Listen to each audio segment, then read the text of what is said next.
Jawhar apa, şun ko'ngildan sizni bugungi bayramingiz bilan qutlaymiz. Sizning yillar umr kitobi. Har bir bitta yozmoq yozgani, o'kinarli tug'ib o'tganlari, imin bo'lsaydi qolgani.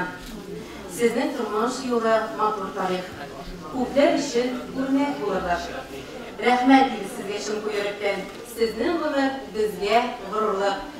Hurmatli Hanifoviy ham Jawhar apa, sizni aqtar yozuvini qo'l qo'yishga chaqiramiz. Rahim etingiz tabiatna.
Hürmetli Abdülhatif abi, Beynis apa, şu konuda sizni brilliant yıldız bilan qutlaymiz. Siz ulkanlar ehtiromga loyiq. Bizga muayyan turmushingizda salomatlik, shodlik, oq baxtlar tilaymiz biz sizga qolgan turmushingizda. Hürmetli Abdülhatif abi, Beynis apa, hozir sizni aktor yozuvini qo'l qo'yishga chaqiramiz. Rahim etingiz.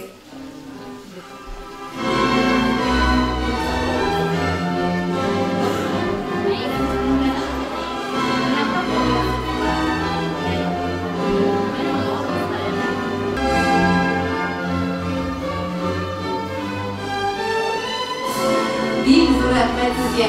Rahim ediniz.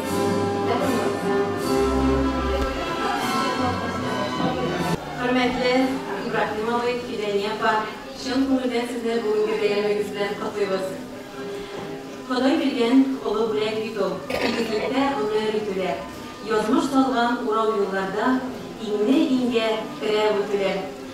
Hürmetli İbrahim abi, Fidaniye apa, hozir sizni aktor yozuvini qo'l qo'yishga chaqiramiz. Rahim etingiz.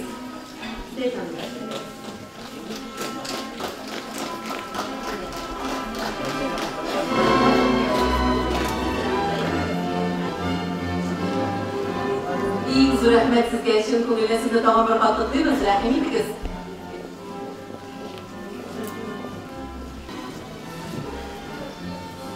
Hürmetli Nezir abi, Zinfir apa, şun ko'ngildan sizni brilliant yıldız bilan qutlaymiz. Ko'p sultonmiz sizga qarab kelin. Subhanallah, ko'zlar timesin. Xudoy sizga o'zi yordam etgan. So'ylaganda turmush yetishsin. Nasib bo'lsin bola onalarning igiligin ko'rib yasharga. Ham bizga da Xudoy yostaydi. Sizni gibi brilliant to'ylarga jitirga.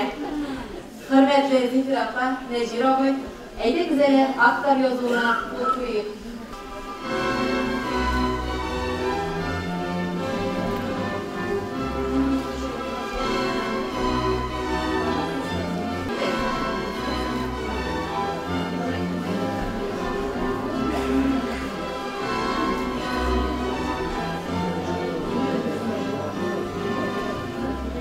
Büyük bir rahmet sizge. Hürmetli Enver abi, Hidayet var. Şun ko'ngildan sizni brilliant yıldız bilan qutlaymiz. Xudoy ko'p umr bersa, birga yasharga yazgan. Brilliant bo'lsa bo'lsin, so'ng'isi bo'lmasin. To'liq turmush bilan yashaysiz siz. Natijasi ma'lum har kimga. Baxt, shodlik, barakat, iminlik yo'ldosh bo'lsin sizga umrga. Hürmetli Enver abi, Hidayet var. Şun ko'ngildan sizni tag'in bir qat qutlab, aktor yozuvini qo'l qo'yishga chaqiramiz. Rahim etingiz.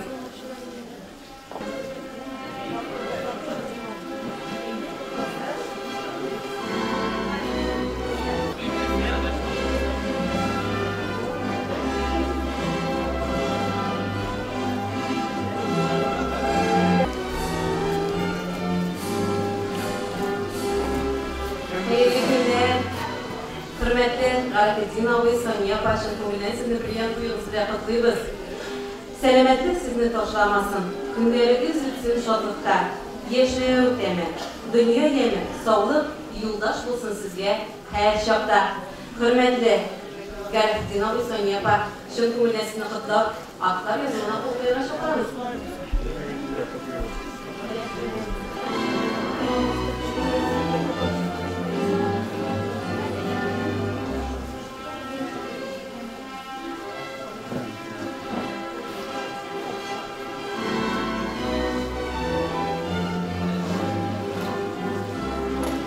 Hozir biz 50 yil birga 200 umr etgan parlarini birgalashib qolamiz.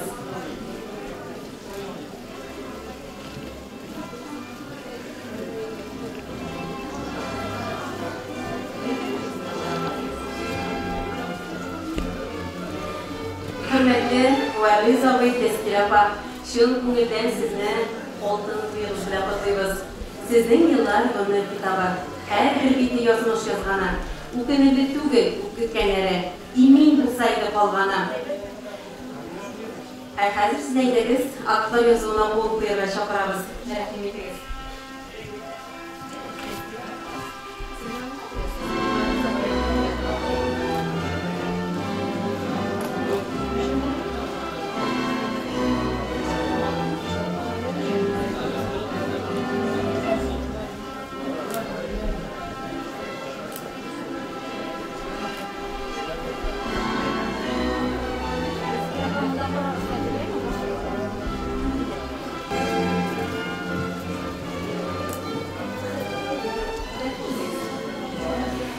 Hurmatli Raifoviy Halima Paşın ko'ngildan sizni bugungi maqbuliyatimiz bilan qutlaymiz.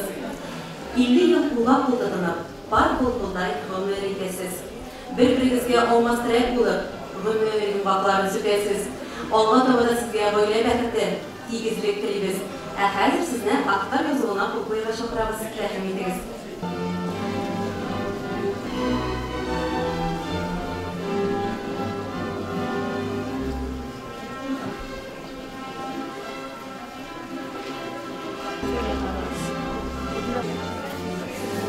Hurmatli Islamoviy Ko'selyapa, 50 yillik umr etganingizga sizni chin ko'ngildan qutlaymiz oltin tuyg'ungiz bilan.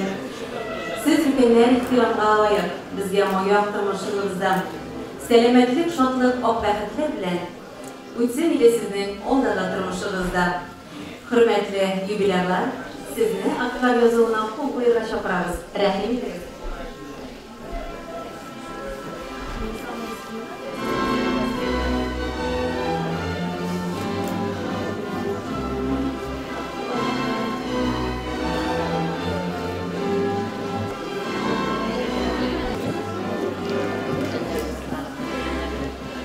Hurmatli Nahiboviy Gulsinapa, chin ko'ngildan sizni oltin yubileyingiz bilan qutlaymiz. Tog'inbek ko'p yillar tegizlikda motor bog'lar bo'lib yashaysiz. Salomatlik, mutli yo'ldosh bo'lsin, baltiq tursin turmush yashaysiz. Hurmatli yubilyarlar, hozir aytamiz, aqlar yozuvini o'qiyga chaqiramiz sizni.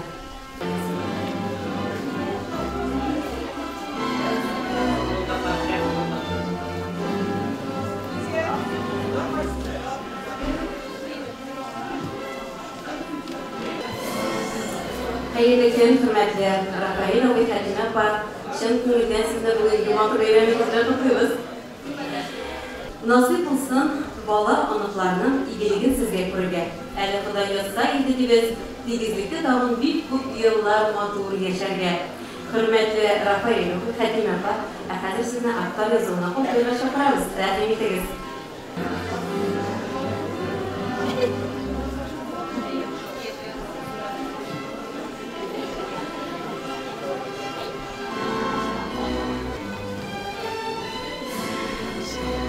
Hayırlı gün, Müdahale Sabahbini Rapa. Şun ko'ngildan sizni 50 yillik oltin yubileyingiz bilan qutlaymiz.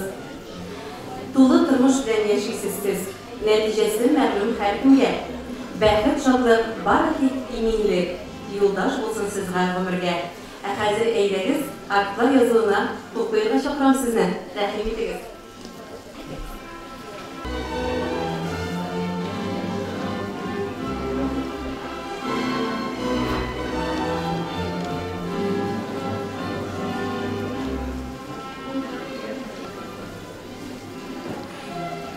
Hürmetli İdris Abay, Gülnur Apa, şun көңілден sizni бүгінгі матур бейрәмегез белән котлыйбыз.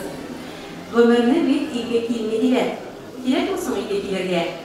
Бер килгәнне менә сезнең кебек кирәк икән яши белергә. Ә хәзер хөрмәтле биялар сезне акты зона кул куйга чакырам. Рәхим итегез.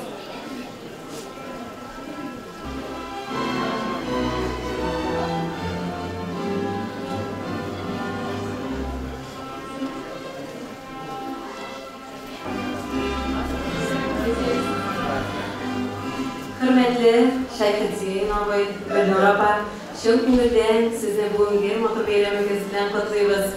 Сезнең еллар гомер китабы, һәрбер бит язмыш язганы, үкенерлек түгел икәнләре, имин булса иде калганы. Рәхмәтләрне сезгә җиткерергә кайын табыр икән сүзләрне. Тигезлектә тулы бәхет белән үткәрергә иде сезгә алтын күзләрне.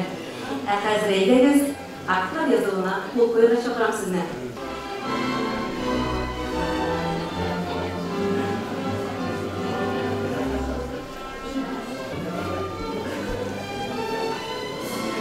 Hürmetli Aramil Abay, Rozalin Apa, şun көңілден sizне бүгінгі рөлегіздің матур бейрәме котлыйбыз. Җирдә яшәү сынау бит ул диләр. Авырлыкны бергә җиңдегез. Тормыш сукмагыннан бергә атлап, алтын туегызга җиттегез. Шун көңілдән сезгә гаилә бәхете, тигезлек теләп, актлар язуына кул куйырга чакырабыз. Рәхим итегез.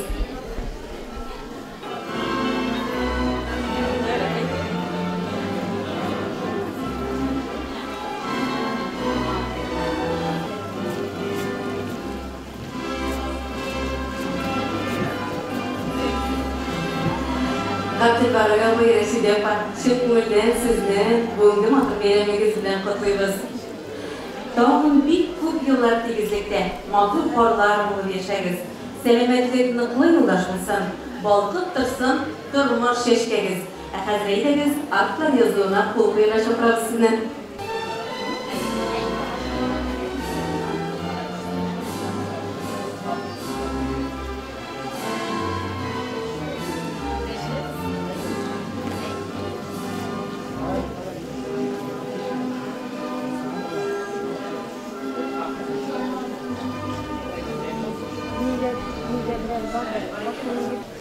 Hürmetli Fehmi Samet Tenzil Apa, бүгінгі матур юбилей күнегез белән шун көңелдән сезне котлыйбыз.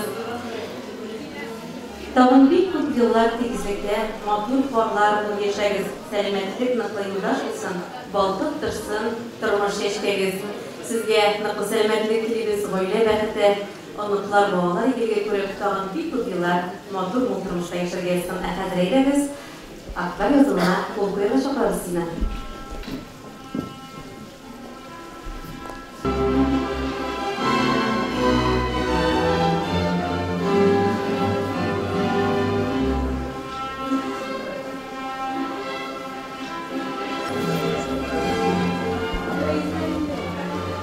Hayırlı günler, hürmetli Münir Ayıpabay, Gülüstan Apa, şun көңілдән sizne бүгінгі бәйрәмегез белән котлыйбыз. Сезгә киләчәктә инне-ингә бергә куеп, матур тигез гаилә тормышы телибез.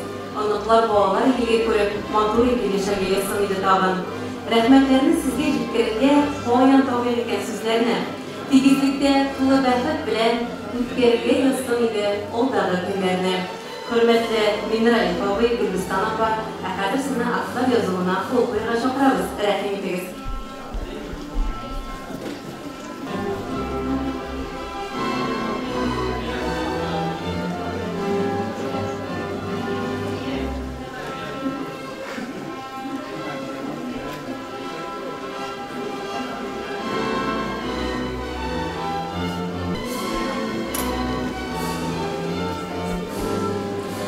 Уважаемые Владимир Картевич и Нина Павловна, поздравляем вас с золотой свадьбой. Пусть праздник ваш веселый будет, пусть небо упадет звезда, мечту придумать не забудьте, и пусть исполнится она. Желаем вам семейного благополучия. А теперь мы приглашаем вас поставить подписи в актовую запись.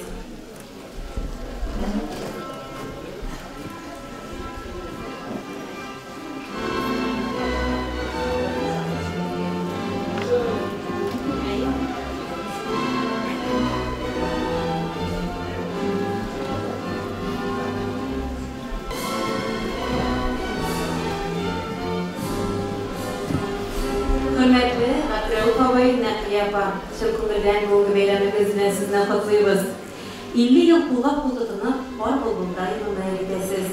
Bir-birinizge olmaz terek bulup ömür yumvaklarını sütesiz. Allah tavada sizge böyle rahmet etilimiz. Matur edip inge buyup yaşarga yazsan. Hazır sizle aktar yazılına kulkuyla şokramız. Rahmetiniz.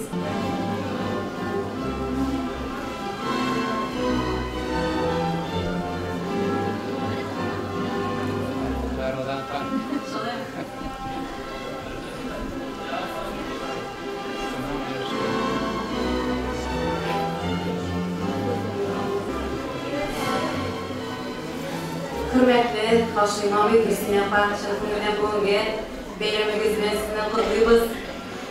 Yaşadığınız birlikte istiyorlar, güzel makul yaşlı yılların. Parlı bulup titizlikte olsun.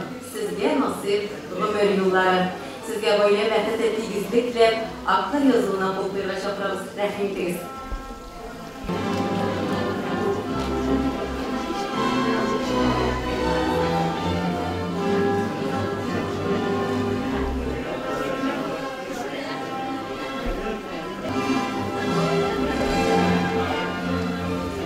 Hürmetli Müjiba Buyuruzaliyaba, şın күңелден sizne Oltun Toy'unuzla tebrik ederiz.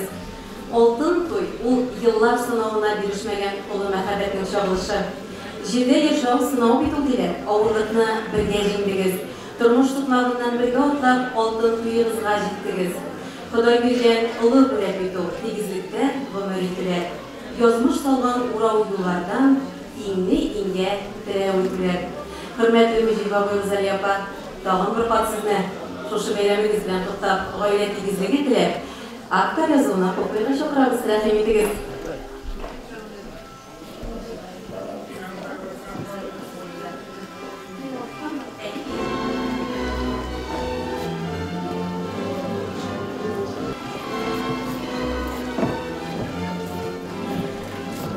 Hürmetli Naila Beyisiyaraba, şın күңелден sizne Oltun Toy'unuzdan tebrik ederiz.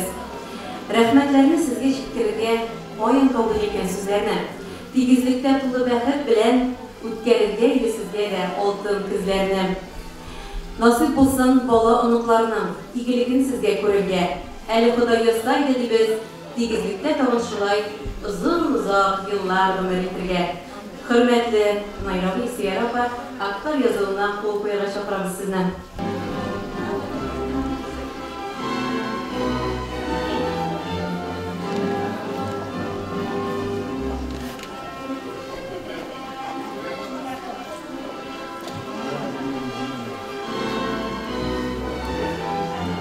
İki bala üstürdük, 3 anağımız var. Mine turmuşның şuşu künge kelip жетуін даже көз алдынан кетіре алмайбыз, потому что руслар айталар, жизнь прожить не поле перейти дейлер. Но действительно шулайдыр инде ол бір ойлап қарағанда. Но міне үйлер түзіп, балалар өстіріп, күн сайын жүгіре ішке еріп, biz даже сезмей қалдық шушынды күнге келіп жеткенімізді. 50 yıl uzağını sizmedik de ikimiz de şov kilip işledik, yaptık. Şu günge kilip gittik, rahmet. Esen sağ olduk.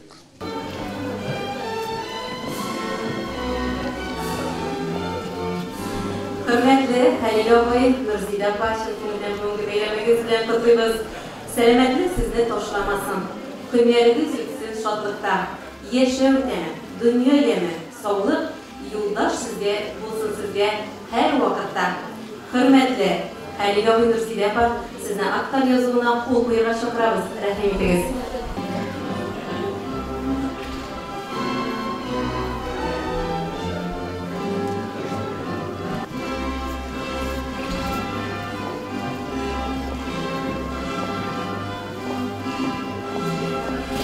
Hürmetli Alfred ve Galina Paş'ın günlerden sizler Oltun Toy'unuzla tebrik ederiz. Tuzlu turmuş bilen yaşaysız siz.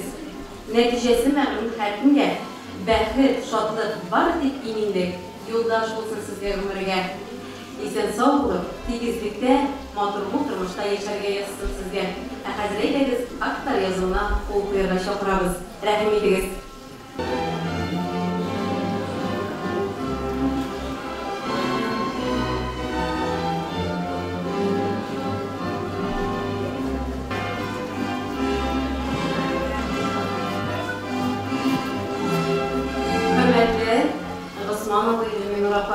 Şun көңілден sizni бүгінгі матур бейрамыңыз bilen kutlayız. Sizge келешекте de тигез матур парлы тұрмыш тілейбіз. Онуqlar, bağlar edilge көріп, мул матур, рәхәт тұрмышта yaşarga yazsın еді. Sizin тұрмыш yılı матур tarih. Күпләр үшін örnek bulurlar. Рәхмәт дейді sizge шын yürekten. Sizin ömür bizge gururdur. Hürmetli Osman'a bölünüyor apa, әхәді sizin Akkar kitabına qol qoyuğa şoqırabız.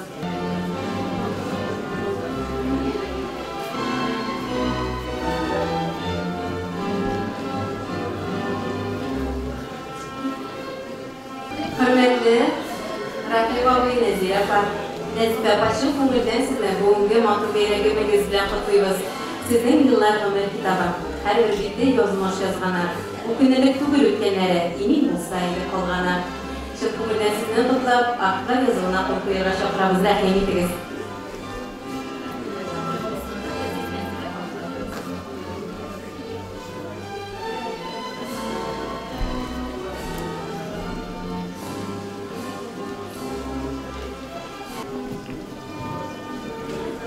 Hürmetli Fatullah ve Etiye başın көңілден бүгінгі бейрамыңыз bilen sizni kutlayız. Tağın bir көп yıllar kimizlikte matruparlar olup yaşayız. Selametlik nıklı yıldaş olsan, baltık tutsun, turmuş eşkeğiz. Şun көңілден sizni kutlap, Akkar yazılına qol qoyuğa şoqırabız. Rəhim etiniz.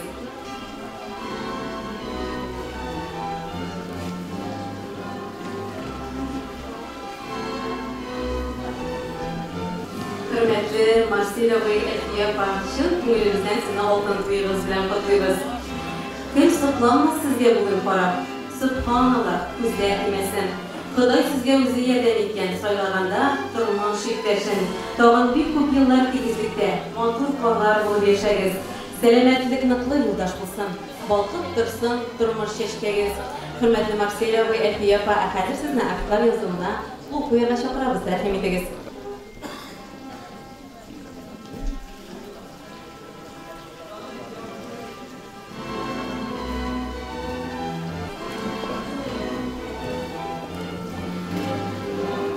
Hürmetli Nikolay ve Lidia Pasignişin көңілден бүгінгі матур tuyuğuz bilen kutlayız. Altın tuy yıllar sınavına girişmegen ulu mühabbetin şağılışı. Sizge Allah tabada gayler tegizligi, unutlar bağlar ikiligi görüp матур mol turmuşta yaşarıgızını tileybiz. Әхәді sizne Akkar yazılına qol qoyuğa şoqırabız. Rəhim etiniz.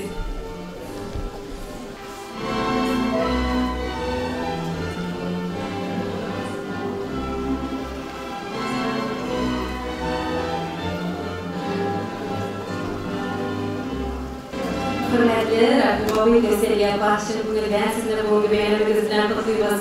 Жебе yaşlı sınav bittiler, oğullarının birge işindigiz. Turmuş tutmağının birge otlap, altın tuyuğuzға жетtiniz. Şun көңілден gayret bərkət edilip, sizni Akkar yazılına qol qoyuğa şoqırabız. Rəhim etiniz.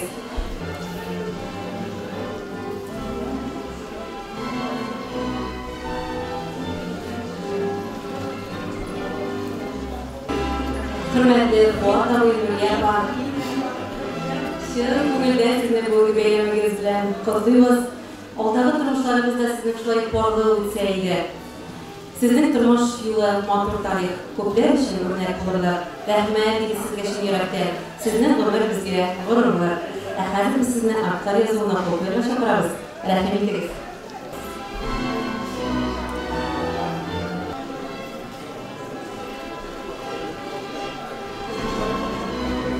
Hürmetli Rakib abi, Minigüla başın көңілден sizni бүгінгі beyramыңız bilen kutlayız. Tağın bir көп yıllar tegizlikte matur parlar bulup yaşayız. Selametlik nıklı yıldaş olsun, balkıp dursun, turmuş eşkeğiz. Hürmetli yubilerler, Akkar yazılına qol qoyuğa rəhim etiniz.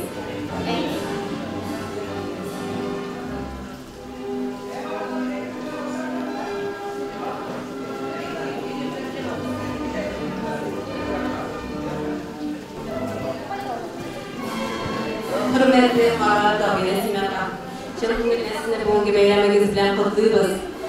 Nasip olsun bala anıtlarının ikiligini sizge görürge. Əli Xuday yazsaydı biz tegizlikte tağın bir көп yıllar sizge matur ülkede yaşargen.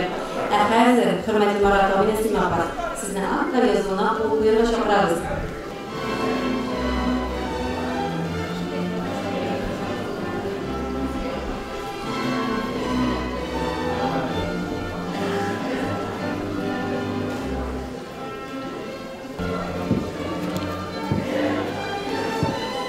Hürmetli Münira ve Halime Bahçeli Tümür'den sizden bugünkü öyle beyramınız bilen kutluyoruz. Ömür bir iki kilimidiler. Girer misin ilgilerine? Bir bilgenin münessizden girip, girer iken yeşillerge, çünkü münessizine doğumur bakıldığında aktar yazılığına okuyla şapırağız, rahmetiniz.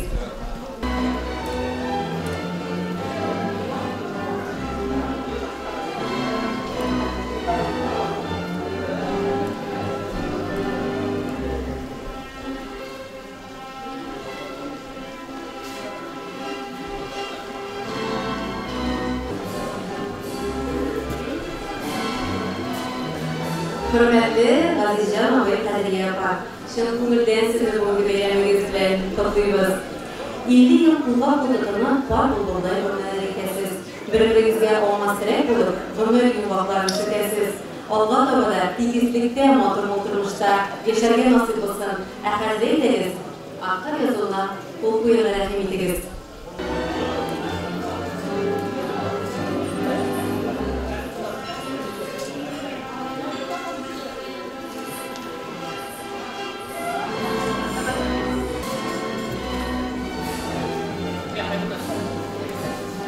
Hürmetli Devlet Rozaka, şın kümülden sizi bugünkü matur beyramınız bilen kutluyoruz. Siz ülkeler ikram bağlayıp, bizge moyak durmuşumuzda, selametlik, şatlık, okaratlar, deliliz biz sizge var bugün şın kümülden. Hürmetli Devlet Rozaka, eğer sizler aktar yazılına kutluyorlar şapırağınızı rahim ediniz.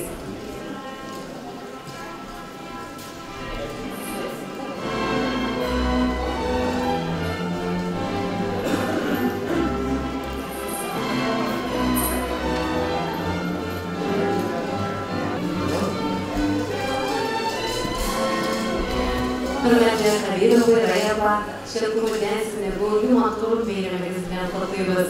Sizin yıllar hürmet kitabı, harbiyyeti yazmış yazgana, okuneleri tügül ülkenlere, iyi olsaydı kollanır. Hürmetli Kabiroğlu Rayaba, sizinle aktar yazılına kutluyoruz şapırağınızı rahim ediniz.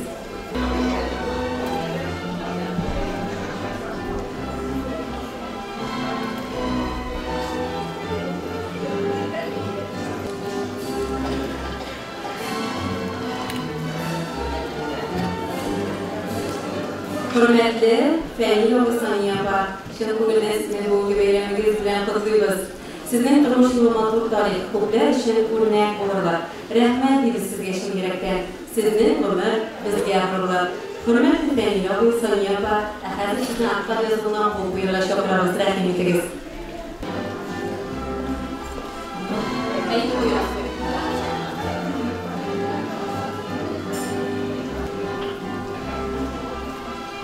Hürmetli Kabiroğlu Rayaba, şın kümülden sizinle bugünkü beyramınız bilen kutluyoruz. Dağılıp bir көп yıllar size tigizlikte matur orlar bu yaşarga yazısıyla ahazeyleriniz aktar yazılığına okuyla şapırağınızı sizden rahim ediniz.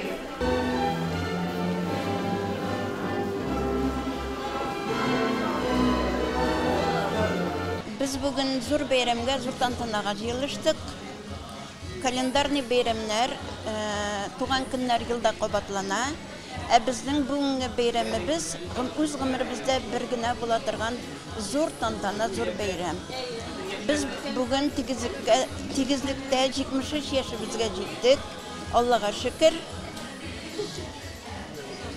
Bu 50 yıl g'imir ishinde benim sabırlıkka haykeller koyarlık, babayımның tüzümlüğüne medal verirlik. Mine şulaydı, biz bir-birimizge kerek bulup, bir-birimizge terek bulup, bir-birimizin kadrin bulup, bilip maturgına yaşarga yazsın. Bu matur tantananı, beyramını uyuşturucu hocalarga bek zor rahmet. Bir malay üstürdük, iki kız, bir tanesi de malaydan başka turmuşta indi kızlar. Onlar da balalar üstürüp yatalar. Altın ığımız var, iki внучка, внук и 4 внучкамыз var, kızlar var. Bir tanesi kızlarga bay. Birer yıl girdik bir kendinde yaşakta. Anasının 75'nin iyininde ileniştik birge, semya kırdık. Ana şuşu günge kadar пока isen sağ, bütün bizde дальнейшем да şulay bulsun. Hürmetli Azat Havayursiyan Başın, bugünden size bu matbur beyramımızdan kutlayırız. 50 yıl kulga kulturnaşı var bulgunlar ömürkesiz, birbirinizge olmasırak bu gömül baklarını sütesiz. Alman da sizge böyle vəhdədə tiyizliklə aktar yazılına buyurlaşa bırakırız rəhimlikləriz.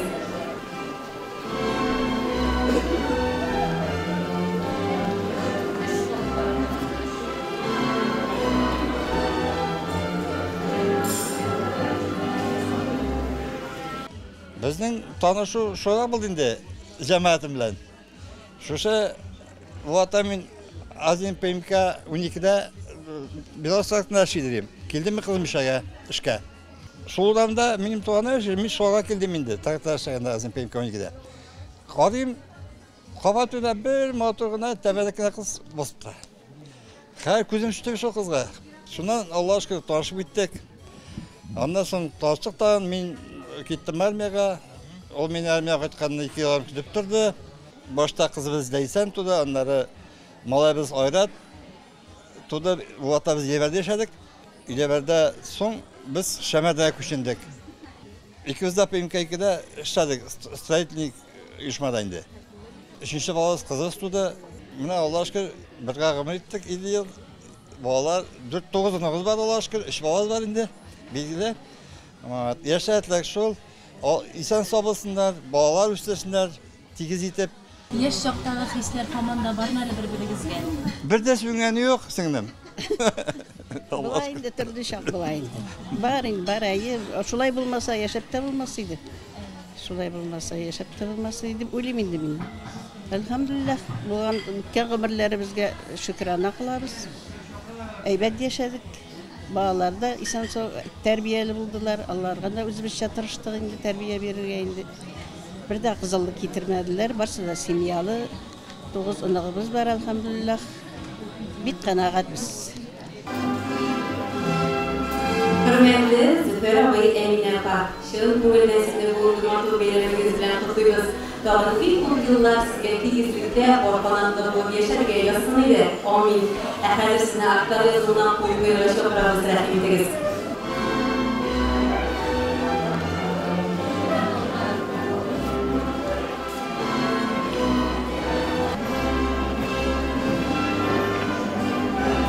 Hürmetli Minraliya ve Nursiya var. Şıl gününden sizinle olduğunuz gününüzden birlikteniz.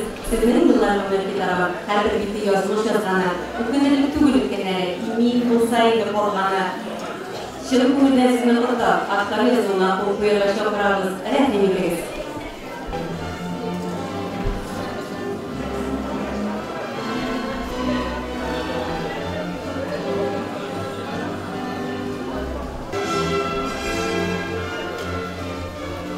Hürmetli Rüstem Ağabey, Dilger Apa, sizin şıl gününden bu matur böyle beyramınızdan kutluyoruz. Sizin turmuş yolu matur tarih. Köpler için örnek olurlar. Rahmet deybiz sizge şın yürekten. Sizin kömür bizge varılır. Sizge gayret egizligi, imin turmuş dileybiz. Hem aktar yazılına okuyulaşa bırakırız. Rahimdiriz.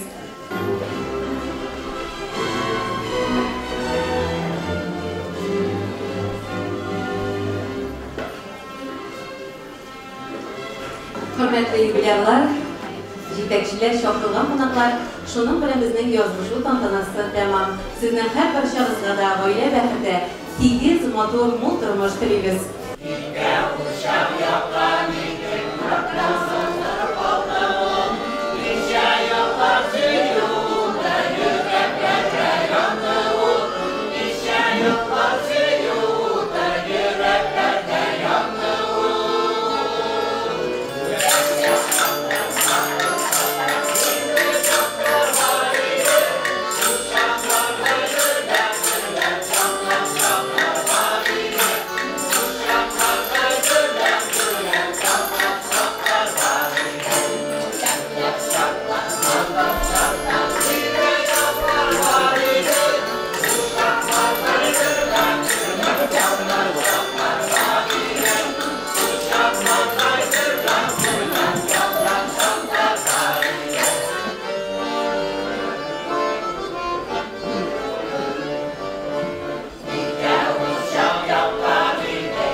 Hayırlı gün hürmetli konaklar, rayonumuz yetekçilari, bizim için en kadirli bo'lgan ülkenlerimiz. Bugün biz sizin bilen birge en көркем bayramlarımızın birisi Ülkenler Günün belgilep o'targa jiyildik. Vakıtlar şağılışında dünyanı dir silkitken indigine haller, vakıgalar bulup uzmagan, tutmuşırlar, buğunlar olmaşıngan. Lakin şuna da koramasdan, мәңгілік bulup formulaşkan, yaşap gelişi, sirlidir his var. O da bulsa, мәхәббәт. Мәхәббәт һәм гаилә. Кешелек династиясының иң югары урынында yaşap gelişi iki düşünce.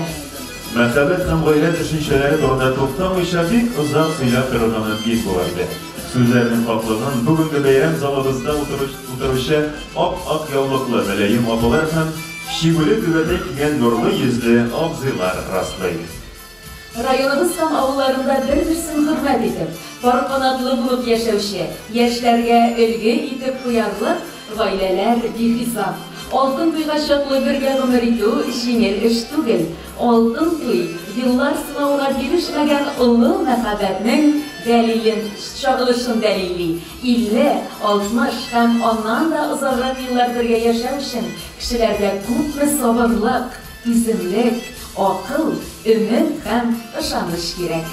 Гаилә ныклыгын, бердәмлеген саклап 50-60 ел бергә мәхәббәт һәм аңлашу белән яшәгән парлар һәрвакыт күңелдә хөрмәт һәм соклану уята. Алтын һәрвакыт иң кыйммәтле тимерләрнең берсе санала.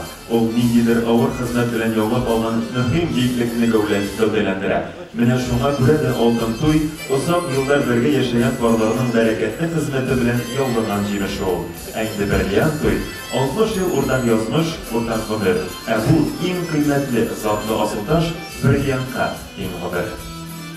Кызның алтынсы төсләргә манылып барган бер мәлендә инде менә 25-нче мәртәбә шушындый күркәм залларга хөрмәткә лаек булган туган йортның яме, терәге, оста киңәшче, кайгыр төшән әти-әни, сөекле дәү әти һәм дәү әни булган, бергә тигез гомер кичереп, алтын туйларын каршылаучы иң матур, иң күркәм гаиләләрне бәйрәм кичәсенә җыйнабыз. Быел районымызда 50 ел барлык гомер кичерүче 50 пар бар. Шуларның бүгенге кичәбездә 38-е катнаша. 60 ел кулма-кул тотынып яшәүче 10 парыбыз бар. Шуларның бүген 6-сы катнаша. Тәбрикләнүче парларыбызның барысы бергә 126 бала, 274 онок һәм 62 онокчыклар исәпләнә. Без сезнең барыгызны да сау-сәламәт, матур килеш үзебезнең янәшәдә бүгенге бәйрәм көнендә күрә алуыбызга шиксез шатбыз.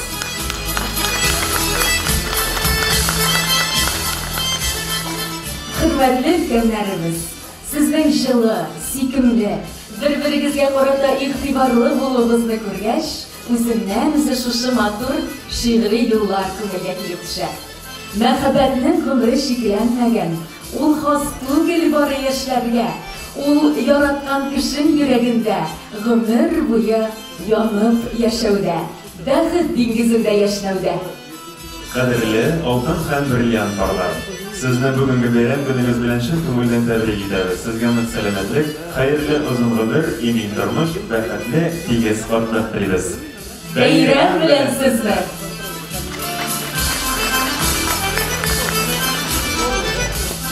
Hürmetli altın brilliyant pарларыбыз, мөхтәрәм җитәкчеләребез, сезне бүгенге улы бәйрәм белән тәбрикли. Россия Татарстан күләмендәге бик күп конкурслар лауреаты Айнур Габдулхаков. Каршы алыгыз.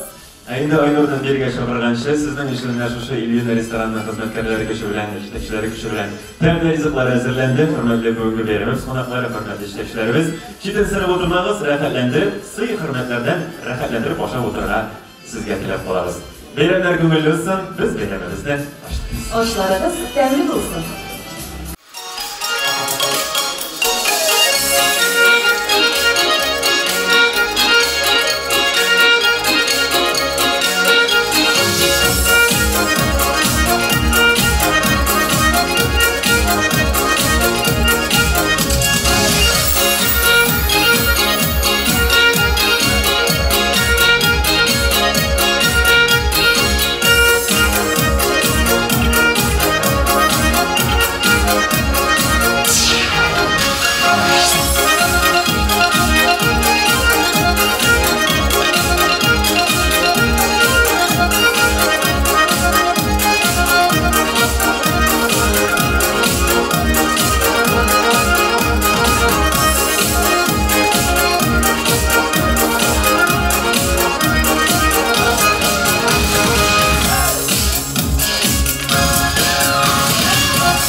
Никиташину Андрею Геннадьевичу. Дорогие наши мамы и папы, бабушки и дедушки, Международный день пожилых людей, позвольте обратиться к вам с особенными словами уважения и признательности. Для всех нас это особый праздник. В нем тепло и сердечность, уважение и любовь.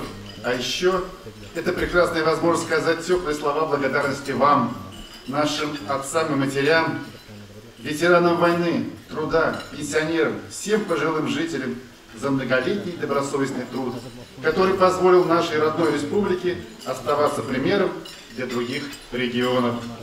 Вы, наши уважаемые ветераны, имеете активную жизненную позицию, участвуете в общественно-политической жизни своего села и района, проявляете себя в творчестве, за вашими плечами большая жизнь. Вы являете собой живую связь времен и поколений. Ваши знания и богатейший опыт особенно важны в современных условиях, когда наряду с инициативой молодых требуется жизненная мудрость старших.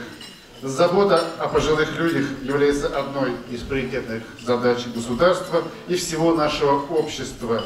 Не менее важной задачей является воспитание и продолжение наших семейных традиций. Ведь семья – это основа государства, а ведь все вы представляете крепкие и любящие семьи. Вы вырастили и воспитали замечательных детей, внуков и правнуков, и это очень важно, ведь сохранение национальных традиций, культуры, родного языка, почитание старших – все это передается через семью. Сегодня мы чествуем семьи, которые через многие десятилетия пронесли в своем сердце любовь и уважение друг к другу. Вами пройден большой и долгий путь, полный нелегких испытаний, самоотверженного созидательного труда во имя страны, во имя новых поколений, детей, внуков и правнуков. Вы сегодня терпеливо, с пониманием и любовью учите нас милосердию, трудолюбию, верности своей семье и родине, умении достойно жить, никогда не терять надежды на лучшее. Хочу пожелать всем крепкого здоровья и энергии, любви близких людей, домашнего уюта. Пусть настроение всегда будет позитивным, а вера в лучшее будущее сохраняется навсегда. Желаю, чтобы внуки, дети радовали успехами и достижениями, старались помогать по быту. Пусть пожилой возраст не становится преградой для обретения настоящего счастья и возможности ценить каждый день жизни по достоинству, наслаждаясь всеми мгновениями и эмоциями. Пусть радостью переполняется душа и спокойствием сердца. С праздником, уважаемые ветераны! Хәзер алтын парларыбызны бәйрәм белән тәбрикләү өчен сүзне Миңнеханов Рәис Нургалиевка бирәбез. Рәхмәт. Бүгенге көндә шундый яхшы тормыш, ул сезнең тырышлыгыгыз, үз урыныңызда, үз вазифаларыгызда яхшы итеп үтә. Һәм инде үз җиңешләрегезгә әйләнеп кайта күрсен. Бүгенге көндә дә зур хезмәттәсез. Беренчедән, балаларны тәрбияләү, аныкларны, аларга тәрбия бирү, һәм инде һөнәрлекләр булдыру, һәм инде сезнең буыннарыгыз нинди сез һөнәрлек һәм инде тәрбия биргәнегез, һәм инде аларның бөтен уңышлары сезгә зурлап әйләнеп кайта күрсен иде. Шуның өчен иң зур бүгенге көндә байлык, ул гаилә байлыгы. Һәм инде менә монда утыручылар 50 ел бергә матур итеп тормыш иткән, һәм инде 60 ел бергә матур итеп тормыш итәсез, һәм инде киләчәктә дә итәргә язсын. Һәм ул сезнең нинди генә авырлыклар булмасын, сез үзегезнең беренчедән гаиләгезне саклап калдыру, табыннарны мул булдыру, һәм инде киләчәктә дәүләтебезгә дә рәхмәт, бүгенге көндә безнең өлкәннәребезгә игътибарлы, һәм инде тормышның азалдыран китерик, менә утыннар әзерләү, су ташулар, юллар, һәм бүтәннәре, сез бит инде иң авыр вакытта да сынмыйча матур итеп тормыш иткәнегез, инде бүгенге көндә тормышның яшәүнең яхшылыгы, уңайлыгы көннән-көн артып тора. Һәм инде сез шул уңайлыкларда матур итеп яшәргә язсын. Инде менә бүгенге көндә безнең дәүләтебезнең җитәкчесе дә әйтте, йөздән ким яшәмәскә. Һәм инде без сезнең белән бергә Kuşkan aylarını her vakit matur edip ötedi, hem öterge yazsın idi. Hem birge kuanıp yaşarge yazsın. Sizge işte söylemeklik, tadınlar razı olsun, hem de bütün hayallar ısıtılmış karşısın. Birge matur edip yaşarge yazsın. Beğenmeden sizni. Rahmet sizge. Hazırında siz Devlet Sovetı Deputatı Şakirov Danis Şenisulu'na verilere rahim ediniz. Bizning azizlarimiz bugün sizge har kunni aytgan kabi shulay aytasi kela. Chunki albatta ulkan bugun ul bizning mana bu turmushlarni bulduruvchi hali mana yosh bugun vakillari balkim o'zlari anglab o'tirganlardir bu xatli yo'llar, bu xatli yashash shartlari, barliq bu xizmatning natijasi u sizda. Endi albatta mana bugungi kunda ilimizning, davlatimizning umuman negizini bulduruvchilarda siz. Chunki oila ul sotsial institut sizning orqali dunyoning ne qadar motor ekanligini, sizning orqali dunyo g'amin, aning ahangin ham o'rnak oilalar orqali, sizning orqali biz boshqalarga da erishtira olamiz. Albatta bugungi kunda kunni inga qo'yib, boshlarini inga qo'yib, bir-birining shundoqda da mana bugün biri de siz kelgan kabi yashashga nijita adam bolasına o'ylangan kishiga mana hozirda sizga qarab turam, hali sizni ulkanlar deb tugul, qo'yu tavakkal odamlar bilan borishni bu deb aytib bo'la. Bunda da mana ne qadar hazırlanib kelgansiz. Sizdagi qo'yuqlik, sizdagi tavakkallik, sizdagi bu dunyoga bo'lgan boshqacha qarash albatta u bizga o'rnak. Men sizning har biringizga da boshlayib rahmat yetkazim kelar. Ham bizdan mana sizdan siz ma'rifatli qolib, har vaqt o'qiy turgan qolib, bizdan istaliklarni, haligi kitoblarni, hambulatni qabul etib olamiz.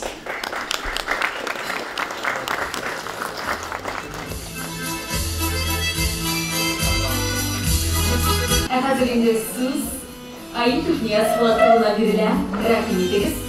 Уважаемые гости, дорогие юбиляры, сегодня замечательный день. Мы сегодня собрались здесь, чтобы отметить ваше 50-летие и даже 60-летие совместной жизни. Каждая ваша семья – это гордость всего района. Да какой район? Это гордость всего общества. Это яркий и замечательный пример всем молодым, которые сегодня тоже здесь есть. Ваш жизненный опыт, который вы передаете своим детям, своим внукам, всем молодым, он бесценен. Вы вместе прожили 50-60 лет совместной жизни, вы прожили одной судьбой, в горе и в радости. И несмотря на все сложности, которые были на вашем жизненном пути, вы сумели сохранить любовь, уважение и теплоту друг к другу. Я от всей души желаю вам всем крепкого здоровья, семейного благополучия и долгих лет жизни вместе с вашими близкими, чтобы они вас всегда окружали. Всем мира. Спасибо большое. С праздником! Biz şulay itib күп итеп бергә, тигез тормышта яшәгән кешеләргә бик сокланабыз инде. Алар кебек яшәрбез дип өмет итәбез инде без. Без әле бик әз генә торабыз, безнең никахыбызга ярты ел булды.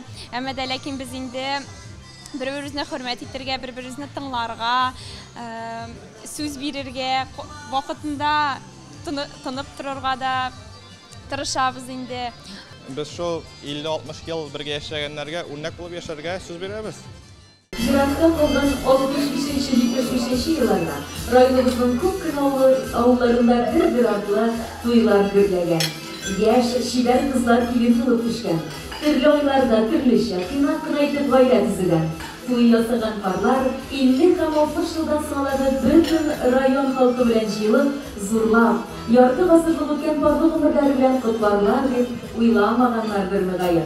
Kadirli kınaklar, beyden kişesi devam edip ulu hürmet bilen, 60 yıl imliğinge koyup matur ömür kişimişi parlarımız bilen tanıştırını başlayıp ele. Tavuz Şınar avlunda ömür kişirişi Cevher Hanım hem Halip Ağa Haciyevlarını bir Selamlamalılar. Cevher Opay 8 klasını tamamladık. Bir yıl kolkozda türlü işlerle işleyi. Anlatırım nasıl yursalına gelen.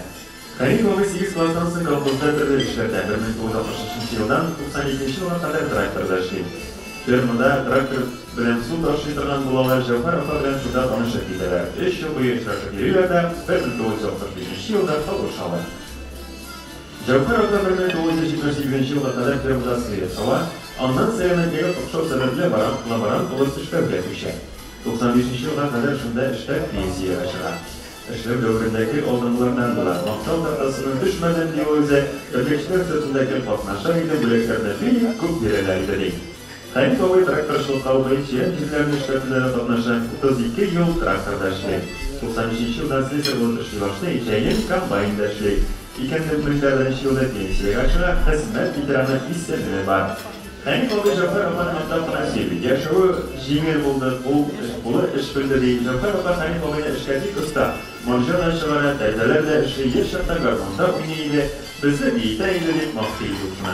Kadirde eşsiz durumuylar, işi kaldı tutup tavuk pişiriş asırlar beğengiler yıkma, jilek yürüşten oynatmalar eseriler diyilgen. Kutluyor sizler.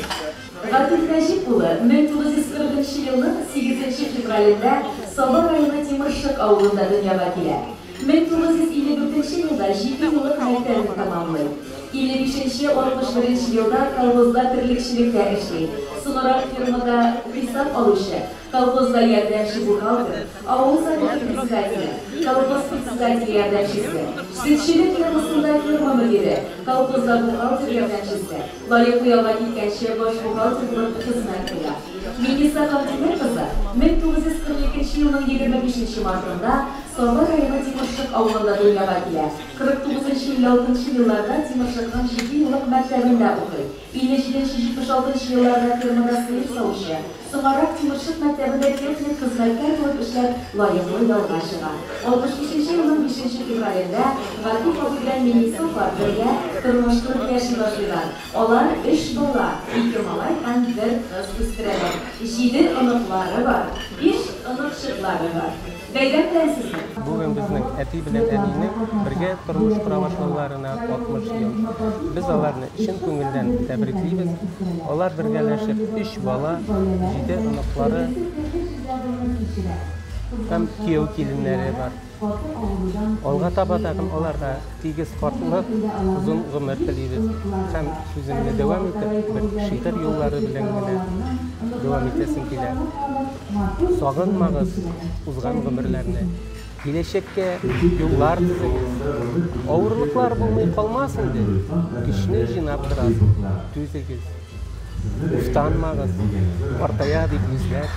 Qorqliqdan da shodlik tog'iz. Umr yo'li oyat aql bilan oshiqmisha otlar barimiz deb yozgan bir Buxarov. Barimizda bayram bilan senlik, sog'lik, tozalik, boylik tilaymiz.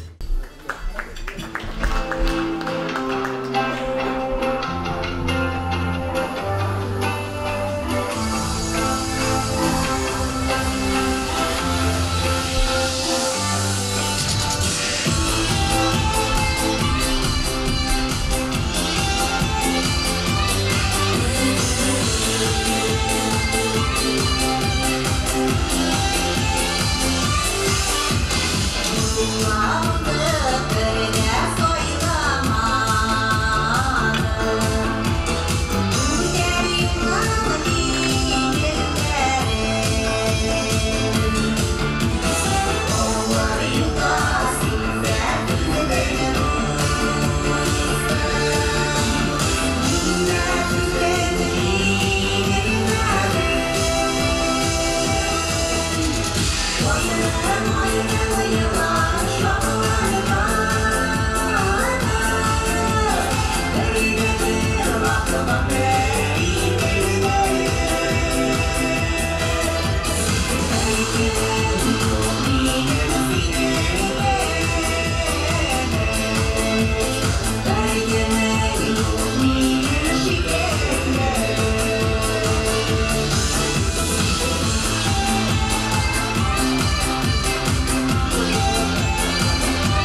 Быйыл Ладыймов Ибрахим улы белән Фидания Лукман кызының бергә гаилә корып гади генә тормыш алып баруларына 60 ел булды диелгән. Ладыймов Ибрахим улы 1942 елның 10 мартында Соха районы Димашев авылында, Латыйпова Фидания Лукман кызы 1944 елның 25 ноябрендә Соха районы Димашев авылында дөньяга киләләр.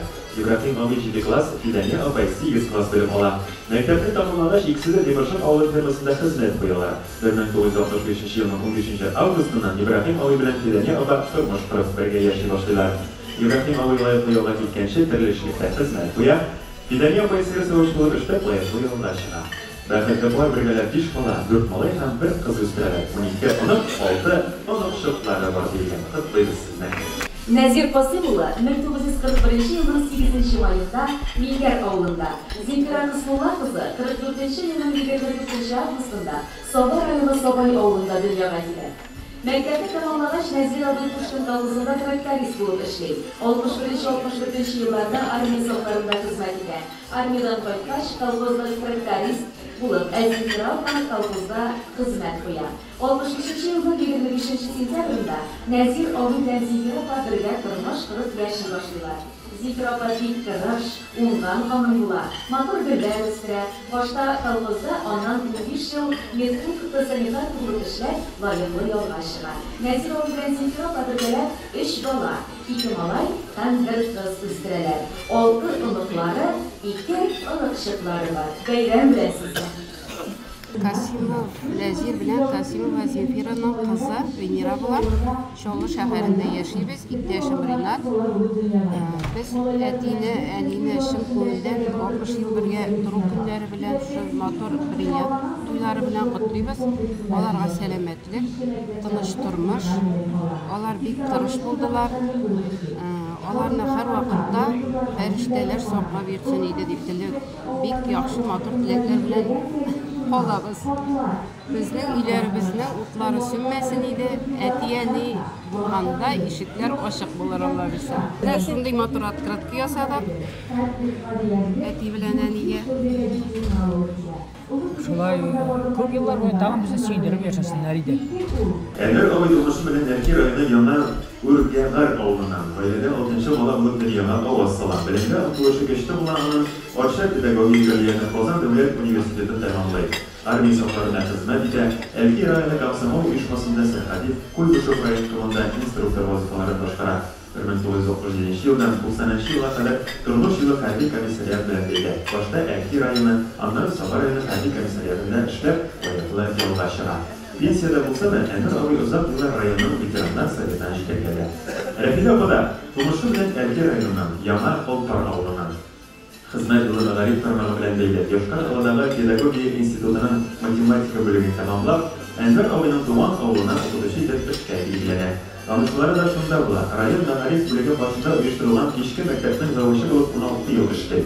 1984 елда Бойлар сабатына күченеп килгәннән соң, гимназиядә башлангыч сыйныф укучыларының белем һәм тәрбия биреп, барлыгы 47 ел педагогик хезмәт стажын туплап, лаеклы ялга чыга. Хезмәт ветераны, социалистик ярыш җиңүчесе медале иясе, күп сандагы мактау грамотасы һәм рәхмәт хатларына лаек булган укытучы ул безнең Рәфидә апа.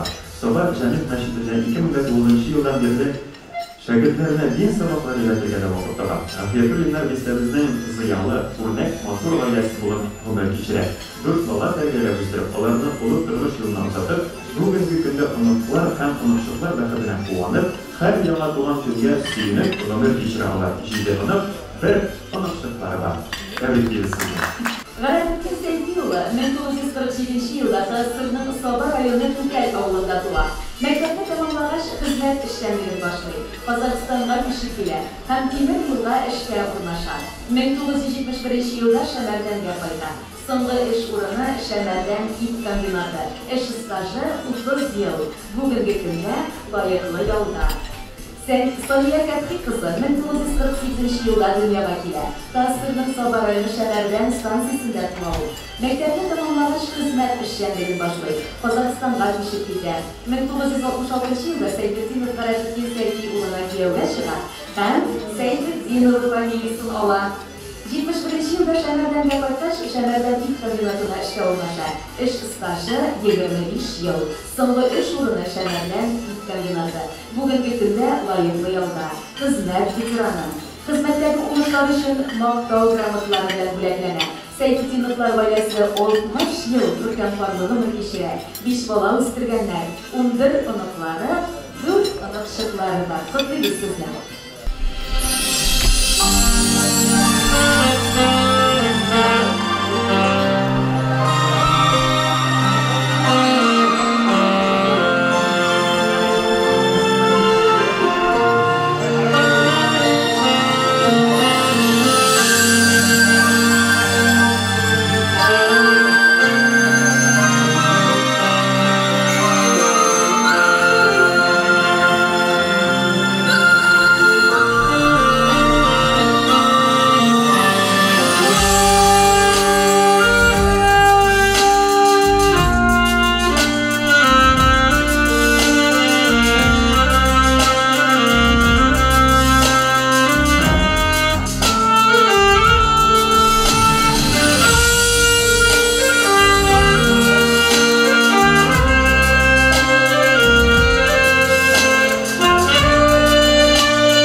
tanıştırıldı olmayız. 1952 yılının 10. fevralinde Nafis Efendi Ulu Ortaş Oğlu'nda birinci bulak bulup dünyaya geldi.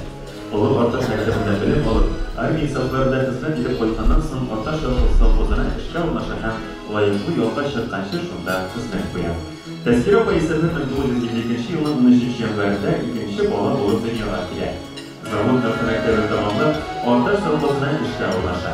Şundan varız alıyla tanışıp, İştaşa başlarından 1973 yılının martında fayda tarafçıları bir kız, bir malay üstürüp, ilk bərdə devam edir işlərə.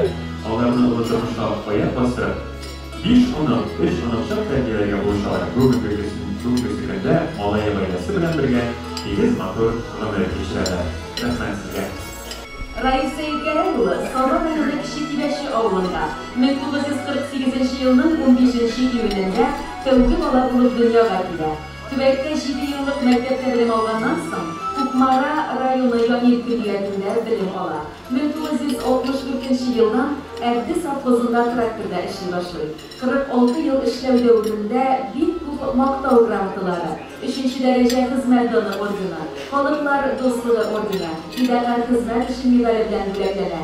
75-нче, 76-нче, 77-нче елларда районның иң яхшы механизаторы исеменә лаек була.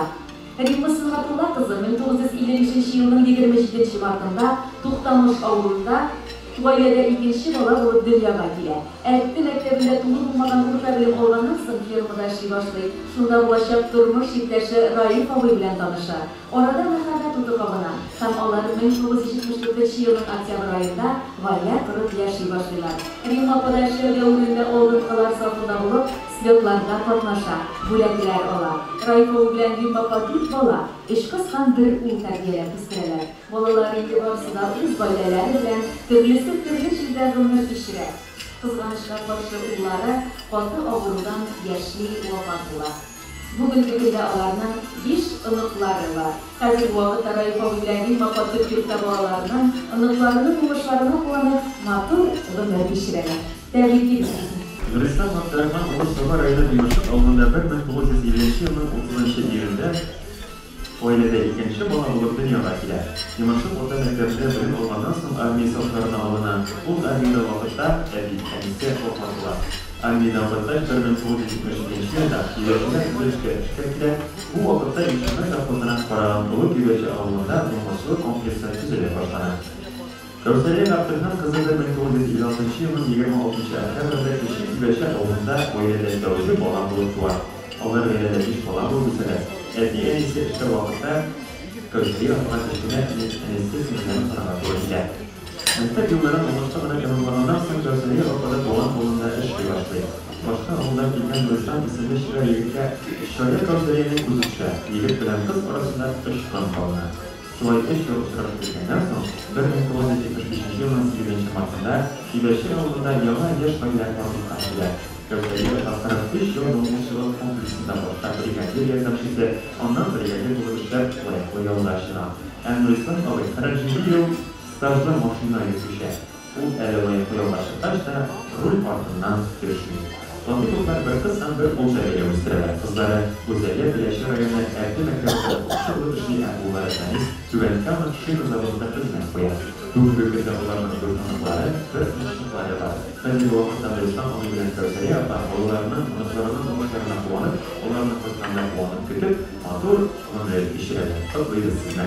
Нәкъ Казанова Сабан районы Улкибәши авылында 1953 елның 10 июлендә туган. Икшермә урта мәктәбендә белем алганнан соң армия сафларына алына. Армиядан кайткач туган авылында бригадир булып эшли башлый. Аннан соң Митәләдә зоотехник белгечлеге ала.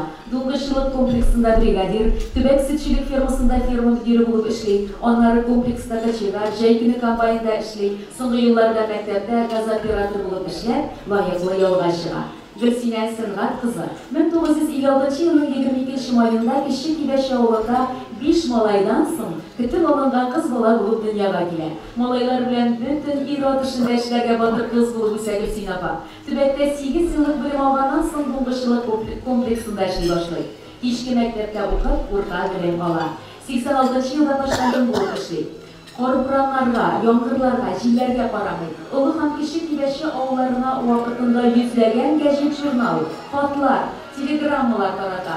Ул вакытта хәзерге кебек юллар асфальтта, ташта түгел, яз көз төздән пычрак, урамнарда алган саен баганалыклары да янмый. Интернет заманында түгел, һәр йортка диярлек 4-5 төрле гәҗит журнал алып килә. Шуларның барысында Гөлсинә апа җилкәсенә зур сумка асып өләшә.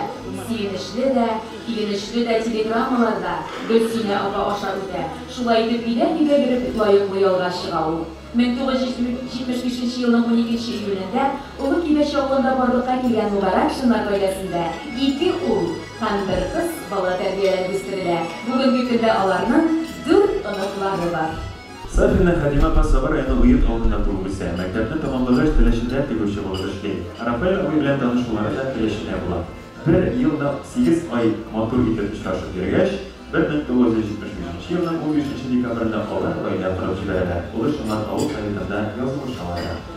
Гаилә корып яши башлаган яшь пар икесе дә колхозда эшли. Рафаэль абый төрле эшләрдә эшләп, mesela тракторист, паровода да драс, угылармасы операция хезмәт стажы 45 ел, 2015 елда лайыклы ялга чыга.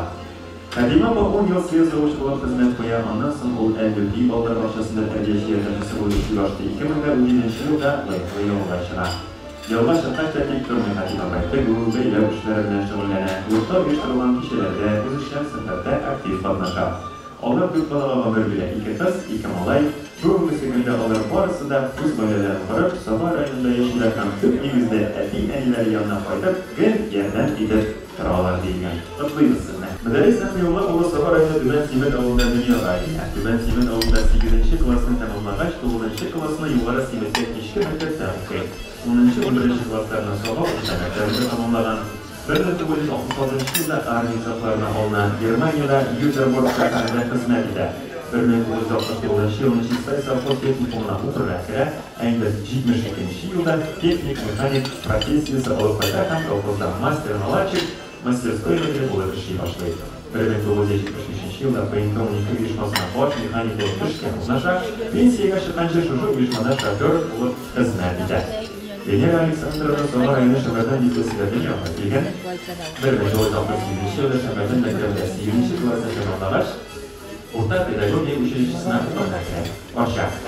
1975 елда педучилищеның кызыл дипломын тәмамлап, Казан институтының рус теле һәм әдәбияты факультетында читтән торып тәдбир ала. 1972 елда Түбән Симет 8 йорт мәктәбендә рус теле һәм әдәбияты укытучысы булып эшкә урнаша. Ул хезмәтенә чын күңелдән бирелгән балачак хыялын тормышка ашырып укытучыларны бик яратып эшли башлый. 1975 елның 8 августында шул авыл егете Рәис белән кавыша. 1976 елда беренче уллары максатыла. Әйдә 79 елда Ереван авылына килеп тормыш корып җибәрәләр. Лаеклы ялга киткәнче, Эзмә урта мәктәбендә рус теле һәм әдәбияты дәресләрен укыта. Укытучыларны һәм авыл халкының яраткан һәм хөрмәт иткән укытучылар булып эшли. Күркәм гаилә эш малайларга белгере, югары белем алырга, хезмәт итеп яшәргә ярдәм итеп тора. 8 анаклары бар дигән. Котлыйбыз сезне. Идрис Вахитулла 1952 елның 25 мартында Саба районы Иләбәр авылында дөньяга килә. Мәктәпне тәмамлап Казанда шоферлар курсында белем ала. 1970 елда армия сафларына алынып, Кавказда хезмәт итә. Армиядан кайткач, Киров колхозында ягулык ташу машинасында шофер булып эшли. Колхозда соңгы эшләү елларында бригадир булып хезмәт итәргә дә туры килә аңа. Үзенең хезмәт юлын 96 елның февраль аеннан Шәмәрдәндә урнашкан шул пунктта оператор булып, соңрак сакчы хезмәтендә дәвам итә. Лаеклы ялга 2012 елның сентябрь аенда чыга. 1975 елның 7 мартында Киев авыл кызы Гөлнур апа белән тормыш корып җибәрәләр. Гөлнур апа белән 3 бала, 2 кыз, 1 малай тәрбияләп үстерәләр. Бүгенге көндә 6 анаклары бар. Гөлнур Хаҗиятнәт кызы 1955 елның 5 февралендә Киев авылында дөньяга килгән. Мәктәпне тәмамлап Кукмара шәһәрендә ГПТУ уку йортында белем ала. Һәм итек фабрикасында эшкә кала. 75 елда Идрис абыйга кияүгә чыгып, бәхетле гомер кичерәләр алар. Иләбәр авылында урнашкан ТРКда төзүче, почтада катнашучы, колхозда заправщица булып эшли. Гөлнур апа лаеклы ялга Иләбәр авылының башлангыч сыйныфлар мәктәбендә пешерүче булып, 25 ел хезмәт иткәч чыга. Хәзерге вакытта Иләбәр авылында төп нигездә уллары Азат һәм киленнәре Энҗе тәрбиясендә бар булганына шөкер итеп, бәхетле гомер кичерә әлеге бар. Шәйхетдин Сайфетдин улы 1952 елның 24 августында дөньяга килә. Эзмә мәктәбендә укып 8 классны тәмамлый. Ярин авылы СПТУда киң профильле механикка укый һәм уку дәверендә 15 яшьлек егет баш комбайнер булып эшли башлый. Аннары Сафа военкоматы Кукмарага машина йөртүчесе укырга җибәрәләр. 1971 елда армия сафларының алына Германиянең Постдам шәһәрендә хезмәт итә. 1973 елга кадәр тяга отделениясында старший сержант-командир званиясында вакытын тутыра. Армиядан буын авылына кайта, СМОда машина төші булып эшләй. 1975 елның 23 октябрьдә классташы Ильяс авылы кызы Гөлнур ага белән тормыш корып җибәрәләр. Яр-Чаллы шәһәренә китеп, КАМАЗ дигән заводларын төзүендә катнашып, яшь гаилә чаллыда төзелгән кала 2 бала тәрбияләп үстерәләр. Шәйхетдин авыл Чаллы АТХ предприятиесендә сил машинасы йөртүчесе булып эшли. 93 елның гаиләсе белән туган ягына Күкәй авылына кайтып киткәннәр. Ильяс колхозында автобус йөртүчесе булып, игенче колхозында комбайнер, тимерче булып, Утар Болгар йортында газель автобусы йөртүчесе булып эшли. Шуннан лаеклы ялга чыга.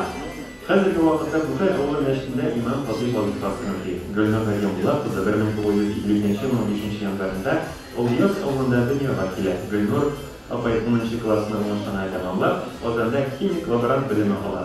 Казан КММ заводында эшкә урнаштырган 1973 елда Шәйхетдин авылга кияүгә чыга.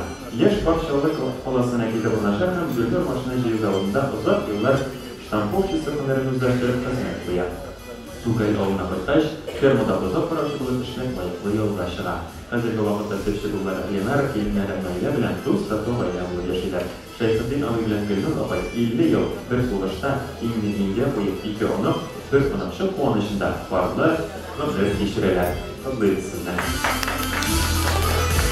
Розалина Шамсетдин кызы 1953 елның 1 январында Салва районының Шәңгәш авылында 5 балалы гаиләдә туа. Шәһәрдән узган мәктәбенә йөреп белем ала. Мәктәпне яхшы билгеләргә тәмамлап, Казан медицина көллиятенә укырга керә.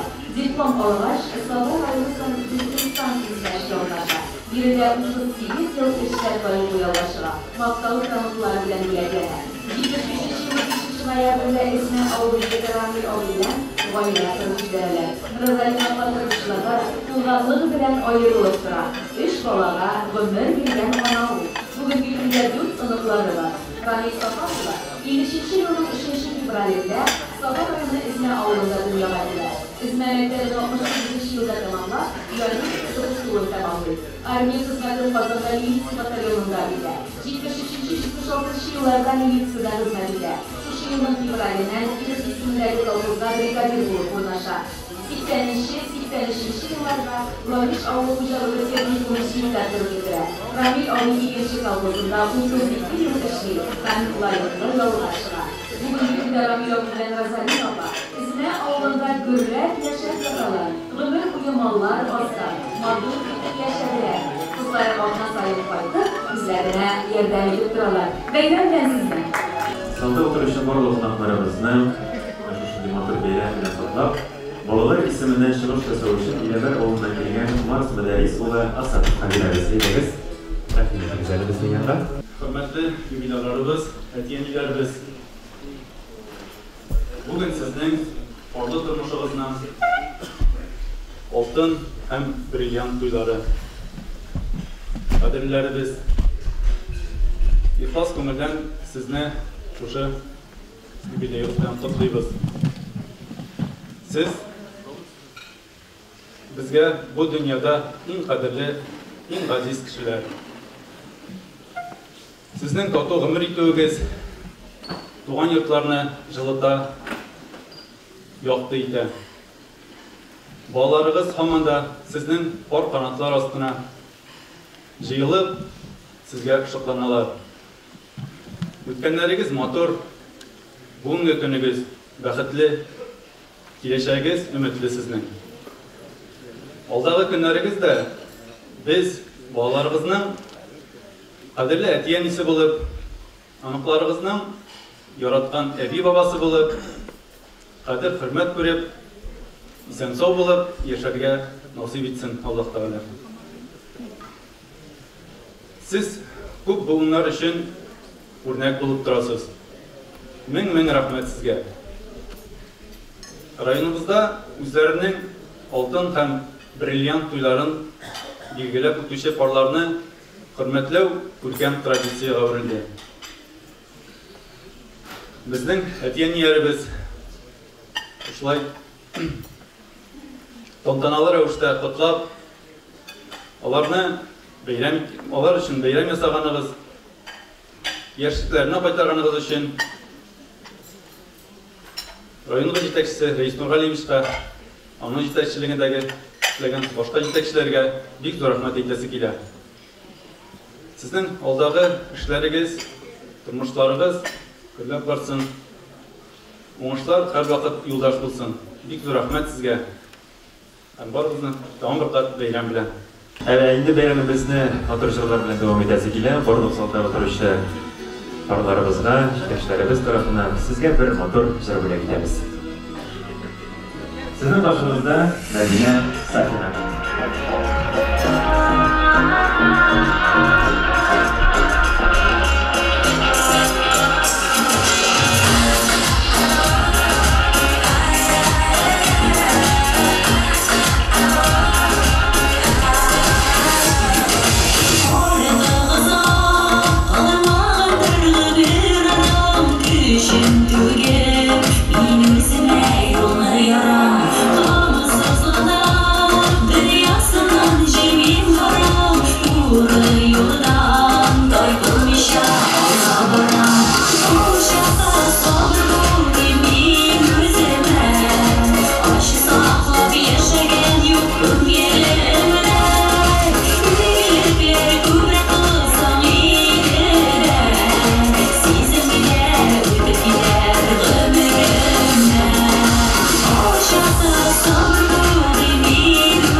Biz orada davam ederiz. Abdülbari Raif ola 1947 yılının 12 aprelinde yazılı ortaş avında dünyaya kile.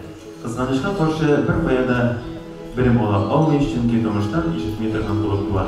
Üse düşkeş kazanda Spartak oya kiyimler zavudada işleyip, kişi birine işlegen şey ol işini işlem koya deyip maktilarına. Yazılı ortaşta yaşayan orada bir usta şeş alışıda bular. Bütün avuk halkada Abdülbari abiylarına yeri değilgen. İşte odur ondan kişi oğul Abdülbari ağabey. Durmuş yüktaşı Reşit Abba bilen Abdülbari ağabeysiz tanıştıran. Reşide Timirbay kızı 1938 yılının 7. yılında İzmi avlunda tuvar. Reşide de doğuştan kulağı işitme durgan bulup tuvar. Reşide verdik ondan boğulan bular. Beylem şiir işleri deysenme, kişilerge külmek kiyimler tıgı deysenme bir işten de kurup bitirgan ol. Anam üstüne dik usta büyük şeyde bulayla. Abdülbari ağabey bilen Reşide bir kuruyda uşatıp alalar. Şundan birge İzmi avlunda matır gayda kırıp yaşayıp alalar. Sol selamet kız terbiye gösteren hazırgi vakitte onlarının iki anamlığı var deyen katlıyız sizden. Fənis Valiyatmatoğlu 1921 yılının 2. fevralında Sabah Önü Küldübək avlunda Тәнзилә Хөрмәтулла кызы 53 елның 4 гыйнварында Арча районы Иске Пишет авылында туып үсәләр. 1973 елда Ташкент шәһәрендә танышып, 74 елда бергә гаилә коралар. Икесе дә Ташкент агрегат заводында эшлиләр. Фәнис заводта эссе цехта термист булып эшләп, 2001 елда 50 яшендә пенсияга чыга. Күп санлы грамоталар белән бүләкләнә. Тәнзилә заводта контроль үлчәү лабораториясында үлчәү приборлары тикшерә, 5-нче разрядлы контролер була. Күп кенә грамоталарга ия, икесе дә завод ветераны исеменә лаек булалар. 2001 елда Килдебәк авылына кайтып урнашалар. Тәнзилә апа Килдебәк авылында колхозда эшләп, 2008 елда пенсияга чыга. Бер кыз һәм бер бала. Бер кыз һәм бер ул тәрбияләп үстерәләр. Бүгенге көндә Фәнис абый белән Тәнзилә апаның 4 оныклары бар. Мусиннар гаиләсе бик эшчән, тату гаилә. Алар авылдашларына үрнәк булып, аларның ихтирамын, балаларының ярдәмен тоеп, матур гомер кичерәләр. Тәбриклибез сезне. Фәхретдинов Миннәраев Имами улы 1952 елның 15 августында Түбән Утар авылында, Гөлбастан апа 1954 елның 13 августында Корсабаш авылында туганнар. 1973 елның 2 майында гаилә тормышын башлаганнар, бер кыз, 2 ул тәрбияләп үстереп, югары белем биргәннәр. Алар да гаиләле, барлыгы 6 оныклары, 3 оныкчыклары бар диелгән. Олы кызлары Айгыр Корсабаш мәктәбендә укытучы, олы уллары Айнур Мәскәүдә яши һәм эшли. Кече уллары Азат Казанда Барксинтез заводында смена инженеры булып эшли. Фәхретдинова Гөлбастан 36 ел башлангыч мәктәп мөдире һәм укытучысы булып эшләп, лаеклы ялга чыга, хезмәт ветераны. Фәхретдинов Миннәраев 10 классын тәмамлагач та физика, математика фәннәрен укытып, хезмәт юлын башлаган. Аннары озак еллар мәктәп директоры, авыл советы рәисе КФХ җитәкчесе булып эшләп, лаеклы ялга чыккан. Хезмәтләреннән зарланмадылар алар. Бүгенге көндә үзләре башкарган хезмәтләрен чагыштырып карап, яшьлек елларын сагынып сөйлиләр. Миннәраев абый белән Гөлбастан апа тату, үрнәк гаилә. Хәзерге көндә Түбән Утар авылында тигез матур гомер кичерәләр. Оныклар тәрбияләгән диләр. Топлыйбыз сезне. 50 ел бергә гомер кичергән юбилейларның гаилә тарихы 1975 елдан башланган. Шул елның 16 августында алар гаилә корып җибәргәннәр.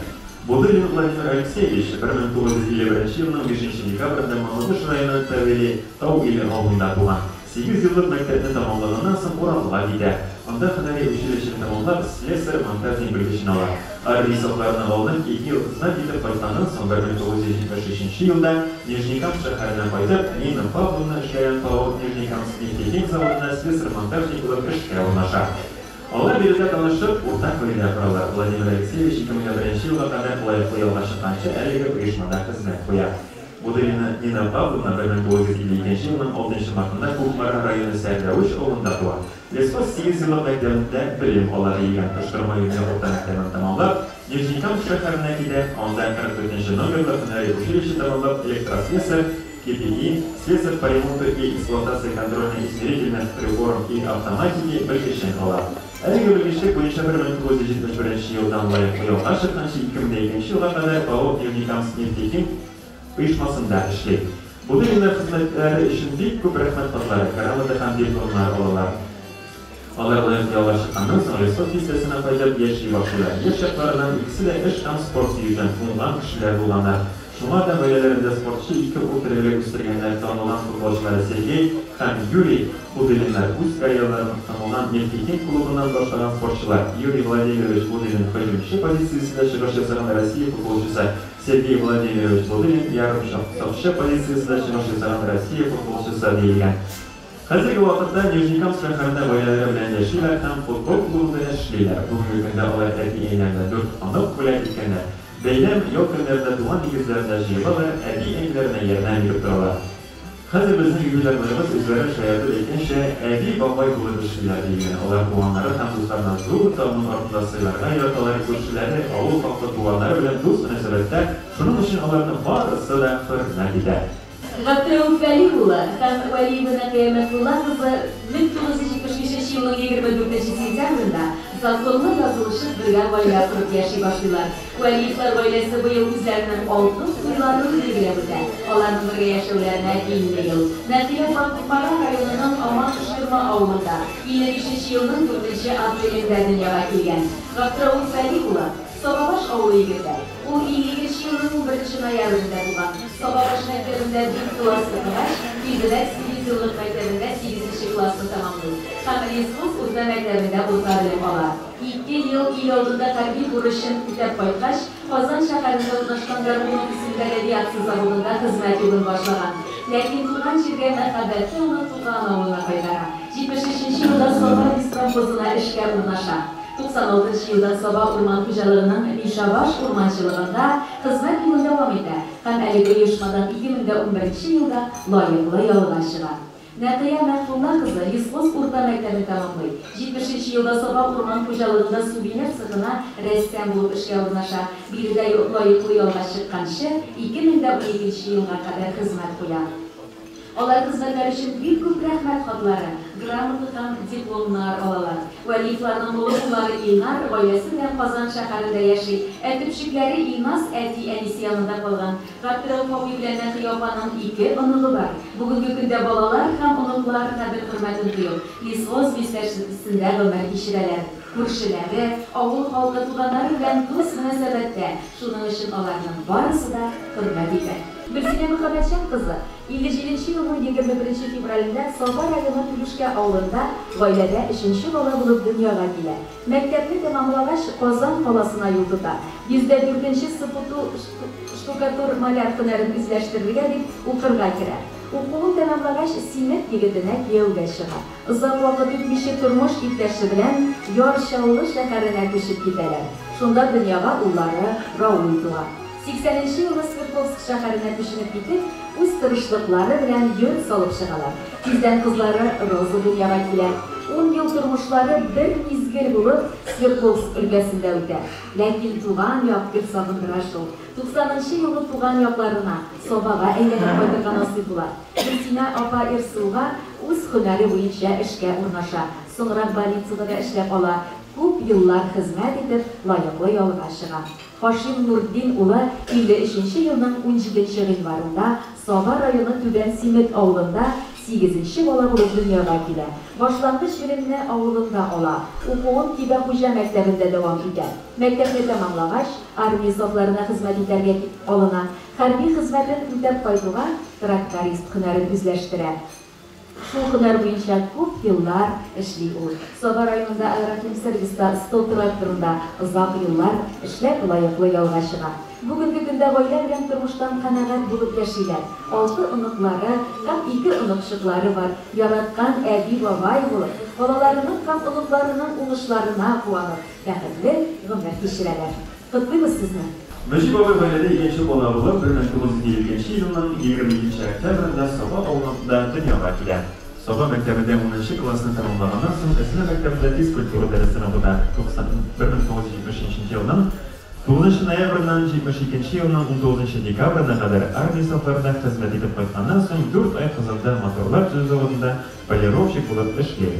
Казан кооперация техникумында укып 1977 елда организатор торговля белгечлеген алып чыга. Саба кулланучылар җәмгыятендә Тимершин җәмгыяте директоры, Саба сельхозы директоры, техник бүлек җитәкчесе вазифаларын башкара. 2002 елның 15 январыннан 2018 елның 5 декабрына кадәр баш инженер вазифасында эшләп, лаеклы ялга чыга. Сәүдә системасында 45 ел эшләү дәверендә бик күп мактау грамоталарына, за добросовестный труд медале һәм алтын билгесенә лаек була. Розалия апай 1957 елның 29 мартында Саба районы Каз дигәнәй авылында дөньяга килә. Сафыр 8 еллык мәктәбен 1972 елда бетергәннән соң Казан кооперация техникумына укырга кереп, технолог белгечлеген алып чыга. 76 елның 6 июлендә кадәр Арсу җәмгыятендә кулинария цехында производство мөдире булып эшли. Декрет ялыннан чыкканнан соң районның планнар бүлегендә экономист вазифасын башкара. Саба районына караган АТХ-сында экономист һәм баш бухгалтер вазифаларын башкара. Саба кулланучылар җәмгыятендә ревизия комиссиясе председателе һәм бер үк вакытта берләштерелгән профсоюз оешмасы председателе булып хезмәт куеп, лаеклы ялга китә. Бик күп мактау грамоталарына лаек. За добросовестный труд, знагы белән профсоюз эше буенча 2нче мәртәбәле профсоюзлар федерациясе мактау грамотасы белән бүләкләнә. Бүгенге көндә 3 малайлары, 4 оныклары, киленнәре хөрмәтендә гомер кичерәләр дигән. Котлыйбыз сезне. 1954 елның 12 апрелендә Байлар Сабасы авылында Наил Миннәхмәт улы Билалов дөньяга килә. Аның киләчәк хатыны Илсияр Миннәхмәт кызы 53 елның 8 октябрендә шул ук матур авылда туа. Икесе дә Саба мәктәбендә укый, бер үк коридорлар буйлап йөриләр, параллель сыйныфларда укып, белем алалар. Бәлки шул ук вакытта араларында мәхәббәт чәчәге ачылгандыр да, соңрак ул нык гаиләгә әверелгәндер. Мәктәптән соң юллары бераз аерыла. Наил Казан төзелеше техникумына укырга китә. Ә Илсияр педагогик юлны сайлый һәм 75 елда Казан педагогика институтын тәмамлый. Ләкин язмыш аларны янә бергә китерә. Шул ук елның 8 августында алар никах белән яши башлыйлар. Тиздән аларның кызлары Ләйсән, 9 ел үткәч уллары Тимур дөньяга килә. Наил Миннәхмәт улы шул булымда өлкән сакчы хезмәткәре булып 20 ел хезмәт куя. Аның тырышлыгы һәм профессионаллыгы Газпром җаваплылыгы шикләнгән җәмгыятенең рәисе Алексей Борисович Миллер имзалаган мактау грамотасы белән бәяләнә.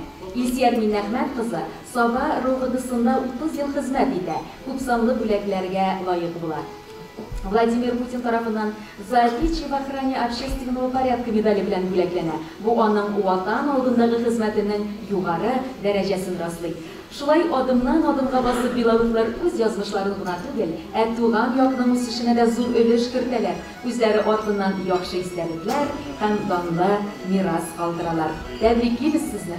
Хәлил абый 1952 елның 23 июлендә Кече Шыңар авылында 4нче бала булып, Мөрзидә апа 1952 елның 26 апрелендә Олы Шыңар авылында 3нче бала булып дөньяга килә.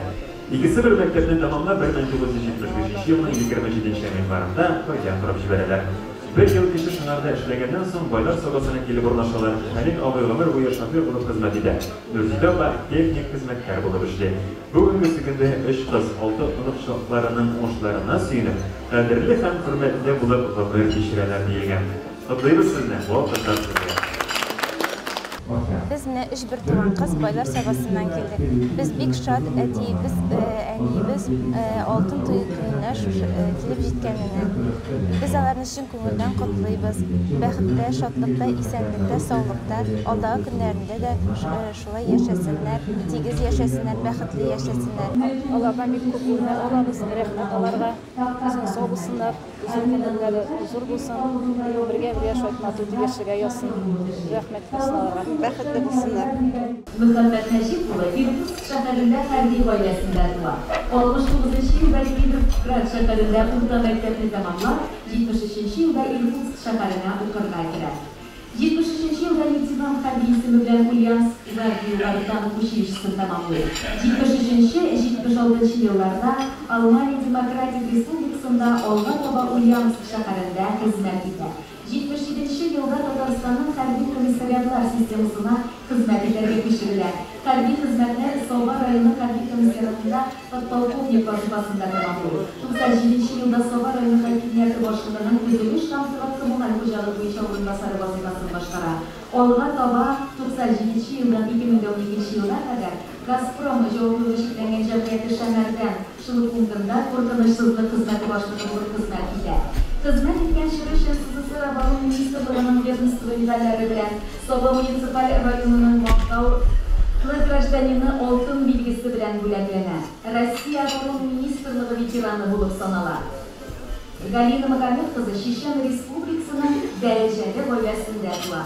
Техникумны тәмамлагач, җәмәгать тукланучы системасында төрле вазифаларда эшли. Озаклап хәрби комиссариатлар системасында хезмәтен дәвам итә. Грамоталар, рәхмәт хатлары һәм Татарстан Республикасының хәрби комиссариатының ведомство медале белән бүләкләнә. Габдрахмановлар 2 ул үстерәләр. Әти кеше аларны каты дисциплинада, чын егет итеп тәрбияли. 2 улы да югары белем ала. Бүгенге көндә 4 оныкларның уңышларына сөйләп яшиләр. Габдрахмановлар бәйрәм белән сезне. Хәрби шурында җитәкчеләр исеменнән сүз Саба һәм Теләш районы хәрби комиссары Закиров Фәнис Фәридуллына бирелә.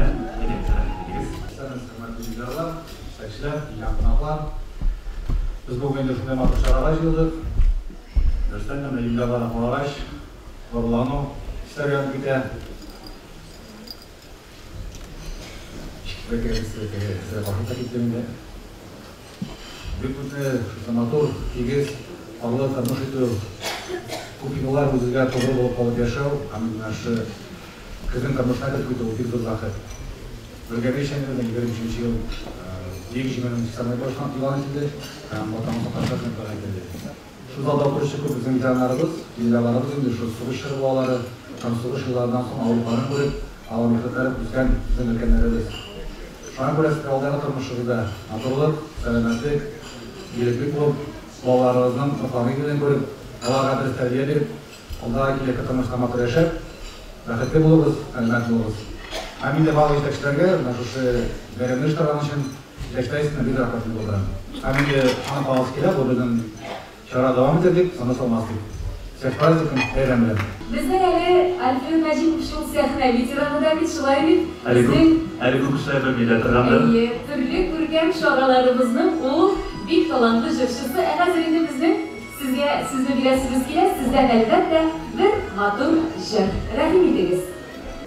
Добрый день, уважаемый Расул Галеевич, уважаемый президиум. Добрый день, уважаемые ветераны, юбиляры. Рад видеть вас всех в этом зале здоровыми, веселыми, улыбающимися. От имени Совета ветеранов Республики Татарстан я бы хотел вас поздравить с этой датой, пожелать вам крепкого здоровья, долгих лет жизни.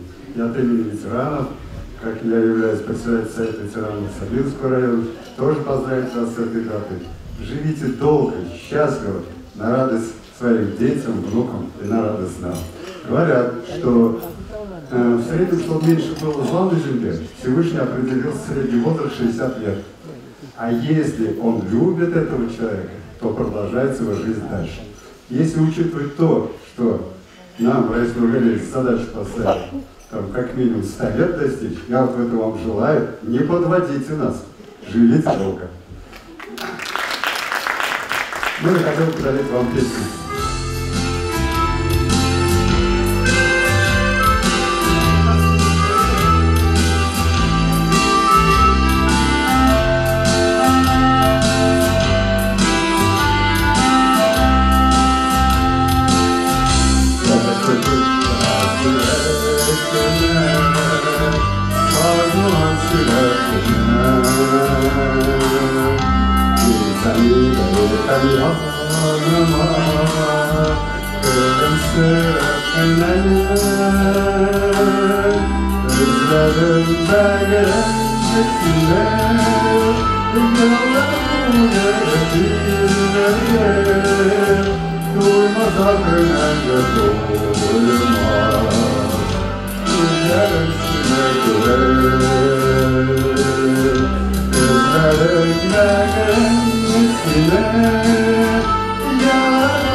gözlerim sile özledim beğenmesine yıllar uyup girmedi duymasam demende duyulmaz gözlerim sile duymasam demende duyulmaz gözlerim sile duymasam demende duyulmaz gözlerim sile Biz ise devam ederiz. Osman abi Tomuşlu bilen yolda davrunan bu. Sabah oradan mektebe tamamlagaç armiyalar alınan. Armiyadan bıkaç bugünde Endüstriyel Pedagogika Teknikumunu tamamlayan 1974 yılda Rayko Avtohazyaystvosuna injener olup işe alınmışa.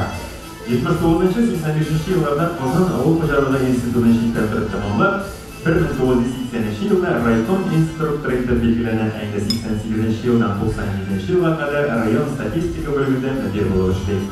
Loyaklı yoluna çıkış, Tuğan avında jir alıp ağaçlar oturtuğu bilen şıgıllanan, Gayminur opayısı da Tomuşlu bilen yolda kalınan. Sabah orta mektebini tamamlagaç, Kozan Kooperatif Teknikumuna okurda girer. Teknikumunu bitirip Baytep rayonunun Narısar Siliposuna buhalterlik işe jiberler. 1978 yılda Sabah rayonuna ülken buhalter orunbasar edip geçirilir. Aynı 1997 hem 2009 yıllarda Sabah rayonunun veterinariya bölümünde boş buhalter olup işler layıklı yollaşılar.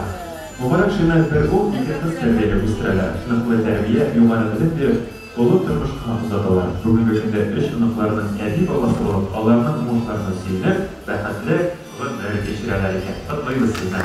Rabbim Uyduğuşur ben Sabah rayonu Uyut oğlundan. 1953 yılının ailede 4. bala bulup dünyaya kelgen. 1968 yılda mektepte tamamlagaç, Avangard kolxozunda türlü işlerde işley başlaydı. 71-73 yıllarda Sovet armiyasında hizmet edip qaytgaç, Sirxoztexnika uyuşmasında zor yük maşinasında şoför bulup hizmet koya. Öz işinin ustası, ko'p maqtov gramotlari bilan bo'lakana. 2006 yildan shaxsiy Kamazı bilan o'z ishini boshlab jiberadi. Naziba opa shulay Uyut ovulundan, tug'an ovulida maktabni tamomlagach, 1970 yilda Sobaning gigiyena ham epidemiologiya o'zagida dezinfektor bo'lib ishlay boshlaydi. Ham 2016 yilni bir o'rinda 46 yil xizmat staji bilan loyiqli yo'llashiga. Ishlar davrida namusli xizmat uchun ko'p maqtov gramotlari, xizmat veterani, kommunistik xizmat ularga degan maqtovli ismlarga loyiq bo'ladi. G'aliy Ahmedovlar bugungi kunda birdan bir ularni olmazdan turmushini quvonadi. Har doim uning yordamini tuyib yashaylar. Bir iniqshibning hurmatli abi bobasi bo'lib mazkur turmushda baxtli umr kechira alibor. Deyman sizlar. Rayfullah Mehmetdin ulu 1952 yılda Akkul Biginay avlunda dunyoga kelgan. Tuğan avlundagi 8 yillik maktabni tamomlagandan so'ng kolxozda ishga boshladi. Harbiy xizmatdan qaytgach, Soba missiyasındagi avtotransport предприятиесida mashinada shug'ullanishdi. So'ngra Yashil uyushmasida shu ruhlar bilan xizmat qo'yib loyiqli yo'llashiga. Adliya Yashil qizi 1957 yilda Gizer shaharida tug'adi. 3 yosh bo'lgach, ota-onasi bilan birga Ligani ovuna ko'chib keladilar. Boshlang'ich bilimni da shu ovulda oladi. Rayfullah uy bilan Adliya 1975 yilda oila qurib, ular 3 bola o'stiradilar. 2 bola ham bir qiz hozirgi vaqtda ularning Çuğuz onu var deyilgan. Kutlayız sizni. Marcelo 1953 yılda Soba rayonu İzme avulunda oilada birinchi bola bo'lib dunyoga keladi. İzme avulu maktabini tamomlagach, 69 yılda u Qozon shaharina kelib, tuzish hunarini izlashtiradi. 69-71 yillarda hunariy bilim oladi. 71-73 yillarda Sovet armiyasi saflarida xizmat etadi. Qozonga qaytgach, tuzilish ishini SMO-10, Straytest 2, SMO-1, Trest nomer 5 uyushmalarida ishlaydi. 73 yilda turmush yurtdoshi Alfiya opa bilan oila quradi. 79 yilda oila Qozondan Oznaqay shaharina ko'chadi. Marcel Obin unda Straytest nomer 5da Anari Bugilma shaharindagi tuzilish obyektlarida xizmat qiladi. Ishchanligi davrida u ko'p topqirlar maqtov gramotlari ham turli bo'laklar bilan bo'laklanadi. 1946 елда ул хатыны белән бергә туган ялга Саба районына кайтып урнаша. Әлфия апа исә тумышы белән Кемерово өлкәсе Киселев шәһәрендә икенче бала булып дөньяга килгән. 54 елда гаиләсе белән Лениногорск шәһәренә, аннары Азнакайга күченә. Әлфия апа Азнакайда урта белем ала, аннары һөнәри техник укуханәсе тәмамлый һәм төзелеш белән шөгыльләнә башлый. 69 елда ул Казанга күчеп килә һәм төзелеш эшен дәвам итә. 1979 елда гаилә белән Азнакайга күчеп, СМУ 27 турист номер 5-тә эшләп, лаеклы ялга чыга. Бүгенге көндә әлеге матур гаиләнең 3 улы һәм 5 оныклары бар. Николай абый тумышы белән Балык Бистәсе районының югары Мәшлек авылыннан гаиләдә 3-нче бала булып дөньяга килә. 1973 елда СПТУ тәмамлап, 70-нче һәм 73-нче елларда армия сафларында хезмәт итә. Армиядан соң Саба районына килеп, Саба районы электр челтәрендә шофер, электромонтер булып эшкә урнаша. Бераз Саба коммуналь хуҗалыгында электр булып эшләгәннән соң, лаеклы ялга чыкканчы Саба районы электр челтәрендә оператив бригадада югары эшләнеш электр линиясендә электромонтер булып эшли. 39 ел хезмәт куеп, тырышып эшләгәне өчен бик күп мактау грамоталары белән бүләкләнә. Үз эшен намуслы, йөкләнгән вазифасын җиренә җиткереп эшләгәне өчен Саба муниципаль районы башлыгы исеменнән рәхмәт хаты белән бүләкләнә. Эшен югары дәрәҗәдә башкару сәбәпләре халкын һәм халык хуҗалыгы предприятиеләрен төзелеш электр энергиясе белән тәэмин итүдә фидакать хезмәте өчен Татэнерго Ашык акционерлык җәмгыятенең генераль директор исеменнән рәхмәт хаты, сетевая компания Ашык акционерлык җәмгыятенең мактау грамотасы белән бүләкләнә. Россия Федерациясының энергетика министрлыгының мактау грамотасы белән бүләкләнә. Күп еллар мактау таптасына кертелгән хезмәт ветераны исеме иясе. Лидия апа исә тумышы белән Саба районының хәзерге Теләче районы Тәмте авылында гаиләдә 5-нче бала булып дөньяга килә. 1973 елда хезмәт юлын ВЛКСМнан башлый. Казан учет кредит техникумын тәмамлап, бухгалтер квалификациясын алгач, узак еллар Саба инкубатор кошчылык станциясында баш бухгалтер булып эшли. 2000 елдан лаеклы ялга чыкканчы Татарстан Республикасының гадәттән тыш хәлләр министрлыгының 129 янгын сөндерү частендә кадрлар мәсьәләләре буенча төп эшчәнлек инспекторы булып эшли. Күп еллык намуслы хезмәте һәм югары профессионализм өчен Татарстан Республикасының гражданнар оборонасы эшләре һәм гадәттән тыш хәлләр министрлыгының мактау грамотасы белән бүләкләнә. Тырыш хезмәте өчен мактау таптасына кертелә. Тырышып хезмәт куйганнары өчен аларны хөрмәт итеп, эш урынында искә алып торалар дигән. Романовлар 2 ул тәрбияләп, бүгенге көндә 3 оныкларының кадерле яраткан әби бабасы булып, һәр туган көнгә сөенеп, бәхетле гомер кичерәләр. Котлыйбыз. Рафик Курбангали улы 1951 елның 29 январында, Кәүсәрия Хәким кызы 54 елның 24 июлендә Саба районы Мамалай авылында дөньяга киләләр. Рафик Курбангали улы Саба районы Түбән Шыксу урта мәктәбендә 8 класс тәмамлаганнан соң, яңа тракторчылар әзерләү көллиятендә һәм Кумарада автомәктәптә укый. Трактор йөртәкчелектә эшли. 70-72 елларда Ерак Көнчыгышка армия сафларында хезмәт итә. Армиядан кайткач, Сабаның СКТ оешмасында эшкә урнаша. Белорус тракторын ягый. Монда эшләгән чорда ул ДНКның көмеш медале белән бүләкләнә. Берничә тапкыр социалистик ярышта җиңүче значогына лаек була. Исеме күп еллар оешманың мактау таптасында тора. Колхозлар төрле эшләрдә хезмәт куя. Оста куллы булганлыктан төзелеш эшләрендә дә күп катнаша. 75 елның 14 маенда Кәүсәрия Хәким кызы белән гаилә коралар. Кәүсәрия Хәким кызы иске җири урта мәктәбен тәмамлаганнан соң, читтән торып Алабуга мәдәният көллиятендә белем ала. Алган белемнәрен Мамалай авыл клубында эшләгәндә бик уңышлы файдалана. Концерт спектакльләр, спорт ярышлары, төрле форматлары чаралар уздырылып тора. Яшьләр арасында КВН уеннарын популярлаштырып җибәрә. 15 ел буе хезмәт кешесен зырлауга, авылдашлары өчен ял, бәйрәм оештыруга бөтен тырышлыгын куя ул. Балалар, яшьләр, өлкәннәр бу чорларда бик теләп катнашалар. Кыскасы, авылдашлары да актив тормыш алып баруга җәлеп итә. Хәзердә бу вакытларны сагынып искә ала авыл халкы. Соңрак Кәүсәрия Хәким кызына төрле урыннарда хезмәт куярга туры килә. сыйыр сауышы, кибетче вазифаларында җиңенә җиткереп башкара. 2004 елда аңа даны медале белән бүләкләнә. Илдәге вазгыять үзгәреп, тормышлар авырайгач та, алар ялып калмыйлар, үз эшләрен булдыралар.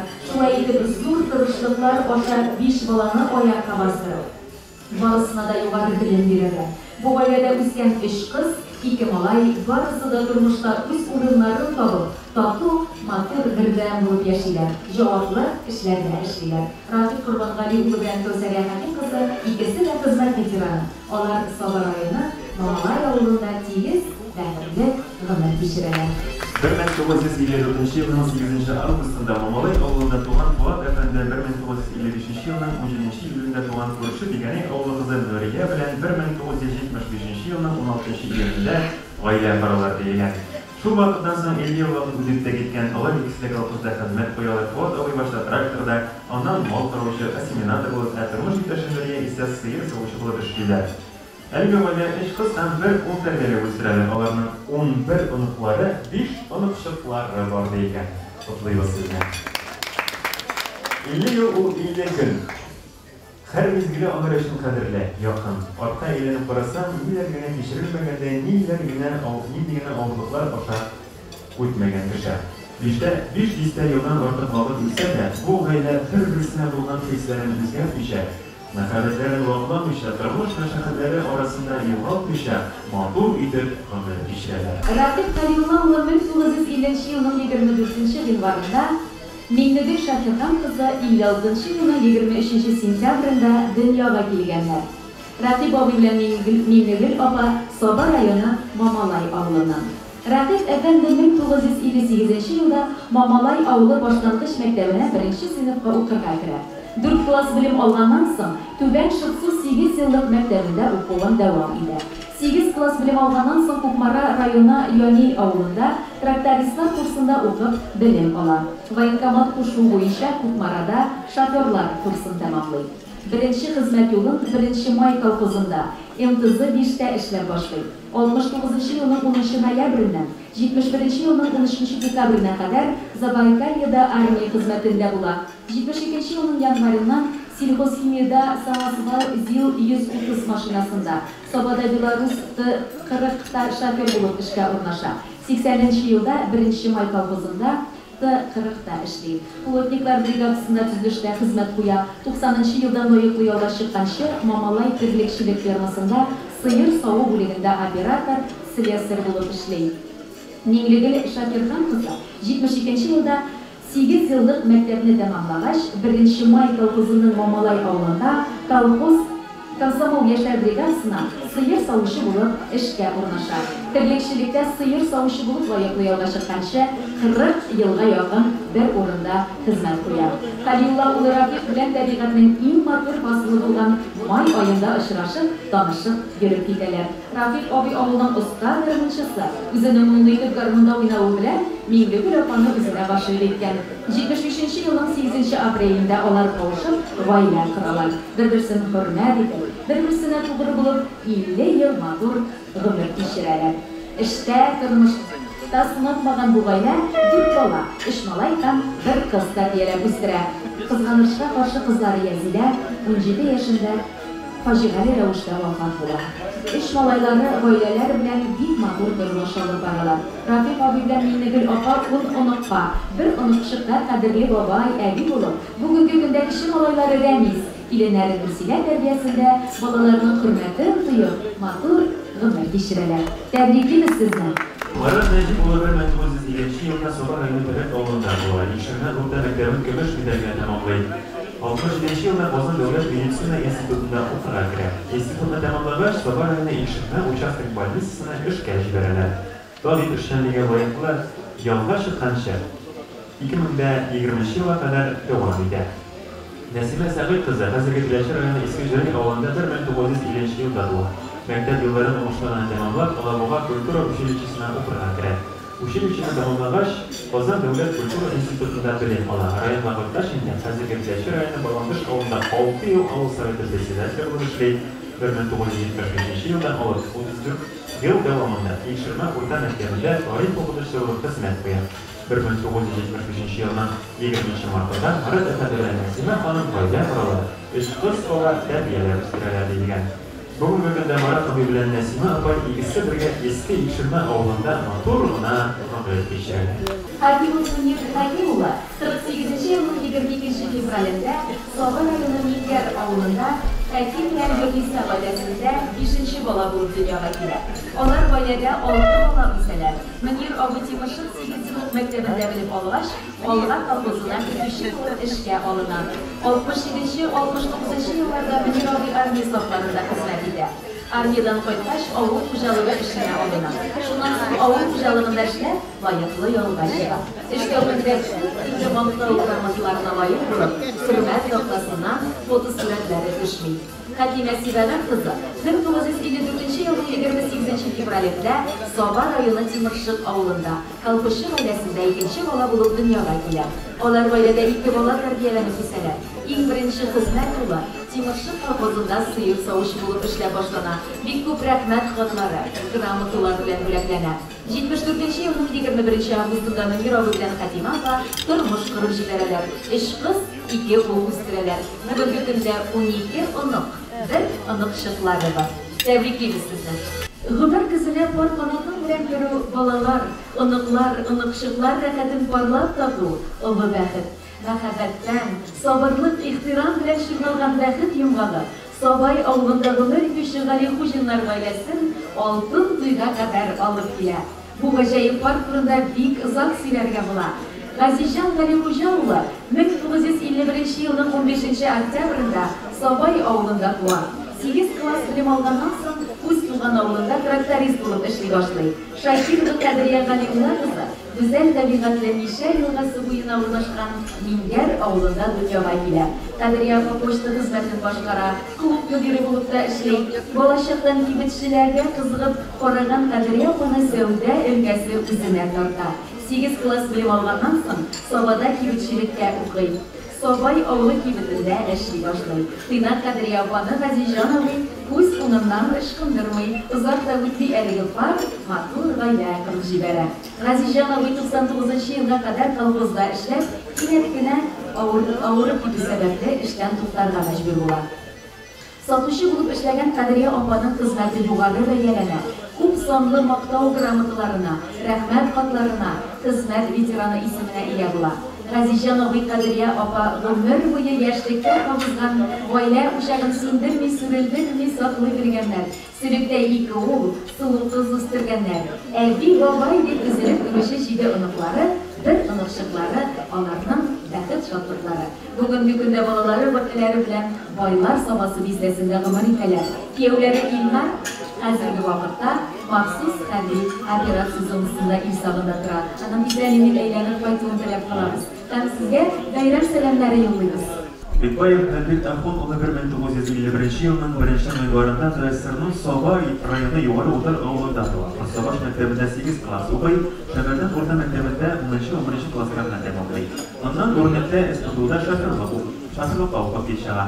Harbi hizmetten Germaniya artilleriya askerlerinde hizmet eder. Başbaş, Şeberden Kamunlar Hocalarında Safkoz, Yamadan birlikte oluştu. Ondan Şeberden asfalt zavodunda BMK 2'den mekanik ile ben Jurvida injinier bulup işlep bu yolda çığa. Eş stajı 35 yıl içinde namuslu hizmeti için bir kup oktavlı gramatlarga böleklenir. Roza Hanım ise 1954 yılın 1. Avgustunda Orşa rayonu Yaŋa Şürili avlunda doğar. Şeberden orta mektebini tamamlagaç, yuvarı Ultar Bolgar yurtunda kup yıllar terbiyeşi oluştu. Ondan Soba rayonunun Şeberden listesi boyunca devlet emniyet agenti bulup işe alınacak. Onda köp yıllar namuslu hizmet gösterip, hizmet veteranı ismin ola hem şundan layıklı yolga çığa. Eş stajı 44 yıl. 1975 yılda uz yazmışım Elbet Ahun'un ışırada. Ama Kiyev'e çığa hem bugünkü günde kadar birgeler bəxetli ömür geçireler. Məxəbət hem tatılılıkta yaşayan yıllar içinde Litbayevlarının 2 balaları, 4 ınıkları, 1 ınıkşıkları var. Baklayınız sizden. Kebir Minnigali Ula 1952 yılda dünyaya girer. Mektepte tamamlagaç Germaniyada armiya saflarında hizmet eder. 76 yılda Şeberden yurtunda işe urnaşar. 2007 yılda İmlerinde 35 yıl hizmet stajı bilen layıklı yolga çığa. Bir kup maktav kağızları iyesi ol. Raya hanım 25 yılda Şemer'den listesinde dünyaya girer. Mektepte tamamlagaç Finans Ministerliğinin bütün sayımız şidden durup okul teknikumunda bilim olar. 71 yılda soba iminiyetleştiri üzerine agent bulup ornaşıp 45 yıl hizmet stajı bilen layıklı yoluna çıkar. Rosbosrak veteranı ismi iyesi ol. Elgi matur par, maddesi bir aile iş bala, şide ınık hem bir ınık şıkka iyi. Tebrikliyiz sizden. Halil Kamali Ulu 1946 yılının 16. Eylül'de Tırısır'ın Boltaş Röyü'nün Kamarov Zavod avlunda doğan. 1963 yılda Şemer'den orta mektebini tamamlayıp, Şuluk yılının Ozan'dan 19. училищесinde okup 6 yıl Orksin stajlı. Şemer'den koyup Rastelikom'da işe ulaşan 2001 yılının layıklı yolga çıkar. İş stajı 38 yıl. Sonya Nuriddin kızı 1956 yılının 24 Eylül'de Yeşil Güzel Arayı'nın Yudin'in vizesinde Solo mektebinde bilim olan 1973 yılda Ozan'da elektrik kurslarını tamamlayıp, bu yıllar RTFC Telesantır'da 5. razriyatlı elektromotor işler 2001 yıldan layıklı yolga çıkar.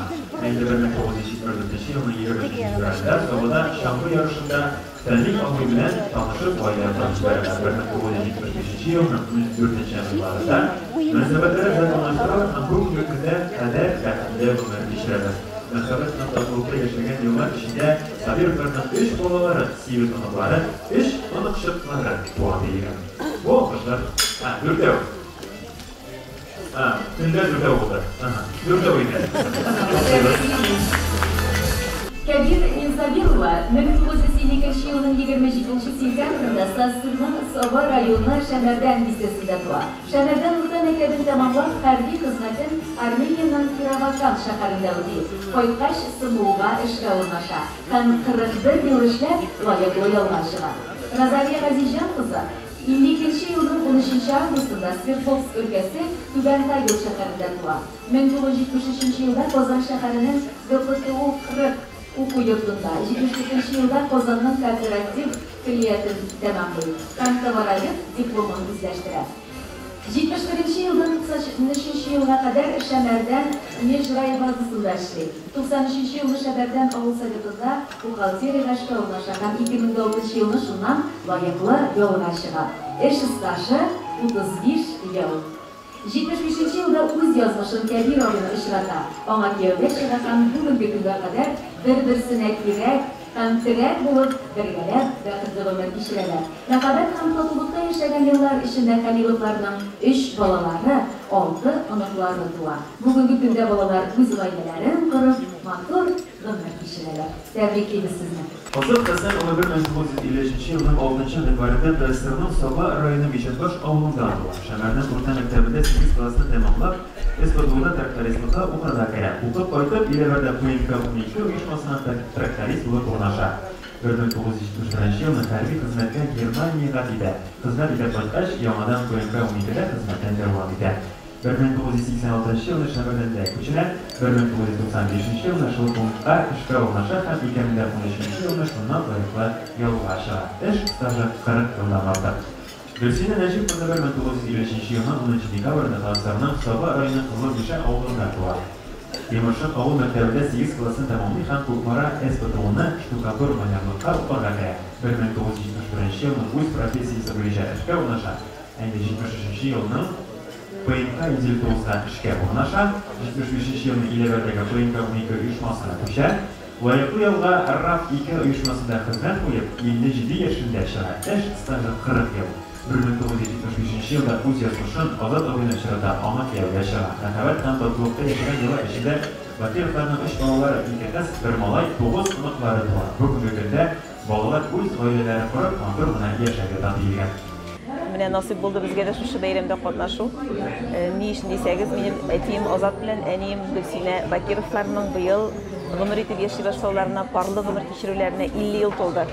Alar Şemer'den listesinde ömür kişiler, etim Mişenbaş avlundan, enim Kızılnişe avlundan, yaş şaklarında, şuşa hizmet oyunlarında ışıraşıp, matur gayle kırıp, gaylede en birinci bala bulup men tuğanmın, anlar son benim arkamdan enim, andan son sevilen dünyaya keldiler. Biz şolay matur gana yaşayıp yatabız. Mene indi bugün süyünüp, kuanıp, şuşunda etim bilen enimnin şuşa tantanada qatnaşuların görürge, olar bilen gururlanıp, сөйініп тұрырға деп мен де келдім, шешкелерімді тұтып. Аларға енді мен саулық, сәлемәтлік тілейм, тегіс тұрмыштары әлі давам етсін. Алар бізге бик керек, алар біздің үшін бик зор тірек. Балалар үшін де, ынықлар үшін де әр вақыт өрнек болдылар. Алға таба да шулай болсынlar. Енді өз сәлемәтліктеріне сүйініп, әр туған күнге қуанып, шотланып, әр күннен ем, дәм табып, матур ғұмыр кешірсінler деген матур тілектерімді жеткірем. Қонақтар арасында Шайхетдин абай бар. Шайхетдин абай келегіз әлі мұнда рахим едіңіз.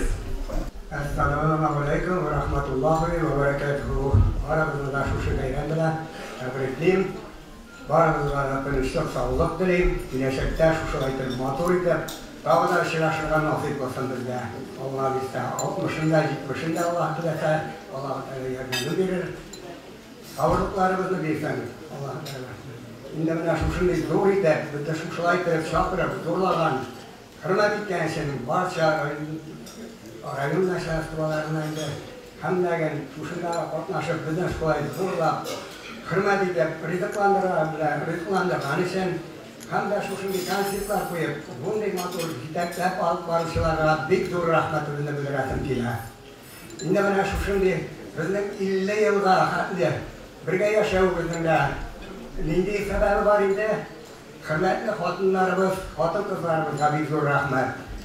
Onlar bizni şuşlaydı, matur etib, 50 yıl hadi birga tutgan ekan, bizden sabır bo'lganlar ekan, endi kelajakda ham qolgan umrlarimizda sabrlarini berib, matur etib yashab bitirgan nasib bo'lsin baribizga. Zilzal jilfida beysalar, ulanlarni silkitalar, tam yulduzlari sunalar, quyoshi va iridan. Muhabbetin şeklanmagan, bizmenlerde ulaşamagan, hakkıga kibir şifet avur, inges kebek tiran. Kendin gergen yollarımla, enze kebek düşlerimle, şat çıraylı yüzlerimle, Düşlerimde kuram, yağmur tüge taş yağsa da, su bassa da, ut baksa da, ayrılmaz bizning ko'ngillar, biz bo'larmiz birga. Züfer Abdurrahmanova 52 yılın 31 yanvarında Kasır'ın Balıtaş rayonu Kiyivdaş avlundadılar. Balaşağı Orşa rayonu Sişi avlundalıdı. Şunda 10 klas tamamlap, Şikta şəhərində arzu saflarında hizmet edilir. 73 yılı şəhərdən rayon arabasında biraz işləyiş, şəhərdən işgərki bazısında qorxunuşsuzluq texnikası boyunca direktor orunbasarı olub işləp alır. 99 yıldan şəhərdən Elfa oyundusunda 9 yıl işləp koyup yollaşıdır. İş istaşı 40 yıl. Namuslu hizmet için büyük mutfakta uğramadıları da dileklenir. Emine Makan kızı 25 yılın 9 şəklərində Soba rayonu Yugarı Sinep avlunda doğan. Balaşağın şunda ütkərib, 13 yaşından Orşa rayonu Sıcı avlunda 8 klasını tamamlayıb. Kukmarak küliyerində bilişim tarif günəli izləşdirər. 75 yılını Zübər avıyla yerdə çıxıb, şəhərdən yetişib koyda. Həm şəhərdən direk kombinatında 30 yıl ilişi bulub işləyir. Kombinat yolulaş 2 yıl Gidaprom uyuşmasında ilişi bulub işlər, layıqlı yollaşılar. İş istaşı 37 yıl. Namuslu hizmet için bir kurtulukta uğramadılar. İkinci, üçüncü derece hizmet kanı ordumudan gürekene. Hizmet bitiranı isimle layık bular.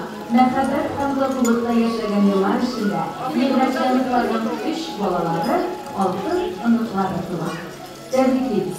Minnemeli Obihan Nursiapa Soba rayonu Kirenli avlunda bu, Balaşakların şu avlundamızdalar. Minnemeli Obihan avlu 8 yıllık mektebi 1966 yılda tamamlap, Orşa listesinin 1 yıl mexanizatorlar hazırlık kursunu tamamlaydı. Tuğan avlu Kirenli'de toptan yarım sınıfta materyalist hizmetin başkara, şimdi şəhərindəki hərbi hizmetinden son tələgər şu Tuğan avlunda tüplenip kalındılar. Bu maşın yetişiklik başlaydı. 1971 yılda Şemerden listesine girip ulaşan hem Şemerden'in grup genel uyuşmalarda cevapla hizmet kurumlarında işler Hizmet itiranı derecesinde Şemerden Kommunal Trafik Uyuşması'nın oyunlu yoldaşıra. Eş standart kıran yol. Turmuş isteşen Türkiye balıklı 3 yıldan orta kılışı bulunuşlar oyunlu yolda Bedapron Uyuşması'nın aşağı. Şargılinler Royası 1975 yılının Mart ayından çıkan okudu. Oydan buralarına kadar namlatılıkta yaşayan yıllar içinde Şargılinlerinin 3 balaları doğut unutları 2 unut şıklar var diyen kutluyu sizden. Rüstem Efendi İlleşi yılının 26. haftasında Tileşi yoluna Tileşi yolunda vadi kavuşu boyasında var. 5 bala üseler. Balandışda 8 klas bilim olan, onları İskişehir Yurta Mektebi'nde okuyup, bilimge umuluşu güçlü bulan, Kozan Devlet Pedagogik İnstitutu'nun matematika fakültetine okurga göre, Ulu Medeske'de işli başlayan, army soklarına şakırılan, 2 yıl kalbi vuruşun üdegeç, Mert'in 8 yıllık mektebinde işli başlayıp, Kambulaşık Turmuş İpteşi Binyer Hasan kızı bilen de şunda tanışan. 35 yıl umarım mektep direktörü işine bağışlanan yukarı kategoriyeli jedekşi, 75. yıldan Mert'in 8 yıllık mektebi direktörü, 82-89 yıllarda Yulbat 8 yıllık mektebi, 89-2010 yıllarda Yulbat Ursa Mektebi direktörü, 25 Avgust 2000 yıl Tataristan Respublikası'nın Soba rayonu hakimiyeti yaş buğuna bilim hem terbiye bilde uzak yıllar neticeli işlegeni üçün Maqtav Gramotisi bilen bülekli. 12 Oktyabr 2001 yıl Tataristan Respublikası'nın Megalith Ministerliği işlegen hizmetin yukarı beyelep Maqtav Gramotisi topşıda. Hizmet veteranı, okudu hem terbiye ülkesinde erişken ulaşları için olğan kükrek de Rüstem Nurbeyevich'nin işlegen hizmetinin neticesi.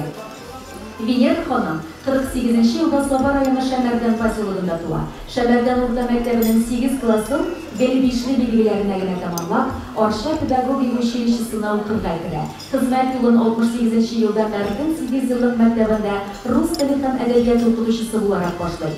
75. yılına kadar mektep direktörü vazifasını başkaran. 82 yıldan Yulbat 8 yıllık hem orta mekteplerinde Rus dili hem edebiyatı okuta. 2010 yıla kadar loyuklu yolga çıkkanşı, okuşularga şu fenden bilim bilir. Hizmet devrinde yukarı derecedeki kut Maqtav gramotalarına iya bula. Olimpiyadalarda onun okuşları doimi revişte birinci urunlar yollaydı. Balalarga bilim hem terbiye birde ulu hizmeti için ona 1995 yılda Tataristan mekteplerinin ort kazangan okutuşusu diyen Maqtavlı isim verildi. 2002 yılda Rusya Federasyası mekteplerinin Maqtavlı hizmetkari Kukrek belgesi bilen büleklendi. 2 bala terbiyelep östüreler. Hazırgi günde kızları Şumpan Rüstem onlar Respublika Klinik Hastahanesi'nin perinatal üzerinde işlevşi tecrübeli, abruylu, tabip, ginekolog. İşi kızları Londra şiirtler boyunun tamamlık hem Maqtavlı okutuşu hünerin devam eder. Olma tavada soğuluk hem tigizlik tilimiz sizge. Akıllarına sizdir bir şekerli ömürde Tüğelim işte var daimi Pamakta sizdir göre Arda yanını sayır Mağlayar sılan sana Mutlu yeşil yüreklerim Çırlarda aşıran sana Arda yanını sayır Mağlayar sılan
Kutlu yaşlı güzel oradadıran sana yaşlı jürelim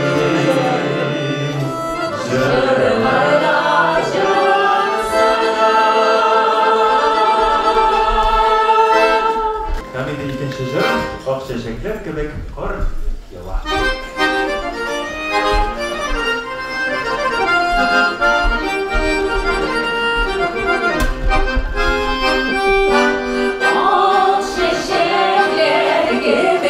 Yava, ellerim yerle maygişim, sonra yaşa yoktan duyram, geri gel korkuşum. Şu bayrayken Gülistan, geri gel korkuşum.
Hürmetli verimiz qonaqlari, bugungi kechimizda 50-60 yil birga tatuv baxtli o'rnak bo'lib yashovchi behisob oilalarimizning muhabbat turmush tarixlari bilan tanishdik.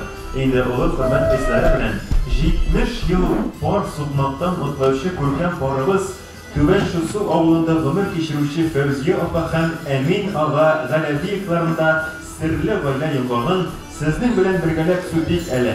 Ko'rkam borni siz ana ekranlarda ko'ra olasiz.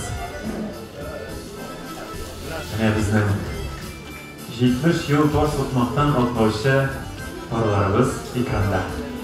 Tuban Shusuv ovulunda yaşavchi Amin og'a ham Fawziya opaning oila qurib yashay boshlashlarına bu yil 70 yil bo'ldi. Onlar 1955 yılının 20 Mart'ında oila qurib yashay boshlaylar. Amin abiyga boshqa kolxozda turli ishlarda, Fawziya opa sıyır savuşu bo'lib xizmat etarga to'g'ri keladi.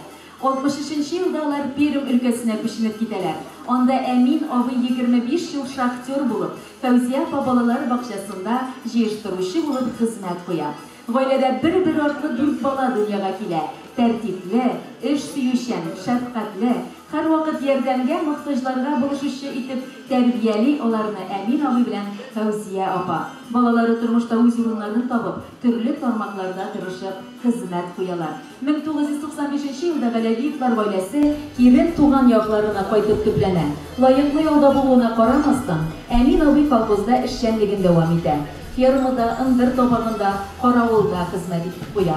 Amin абый хезмәт һәм тыл ветераны, Fawziya апа исә хезмәт ветераны. Бүгенге көндә алар Түбән Шыксу авылында кызлары Осия апа тәрбиясендә гомер итәләр. 8 оныклары, 12 оныкчыклары бар. Киң күңелле, ярдәмчел Amin абый белән Fawziya апа күршеләренә һәм авылдашларына гел игелек кенә кылып яшиләр. Шуңа күрә аларны авылдашлары бик хөрмәт итә. Без аларга балаларының, оныкларының игелеген күреп, алга табада бәхетле, тигез гомерләр теләп калабыз. Бүгін кешебізді бәхет нурларына кірініп отырушы өлкәнләребезнең тормыш юлы барлык бүгенге заман яшьләренә үрнәк булып торырлык. Инде шактый еллар уздырылып, Келуші алтын парлар кечесінде иңне иңге қойып яшәгән бриллиант парларыбызның, парлы тормыш юлына әле яңа гына тәүге адымнарын атлаган яшь парларыбызга киңәш насихат бирүче матур бер өлге булып тора. Бүген биредә әле яңа гына яшьлек юлларын билгеләп үткән яшьләребез Ангелина һәм Илсаф Солтановлар да катнаша. Сәламле шуларны.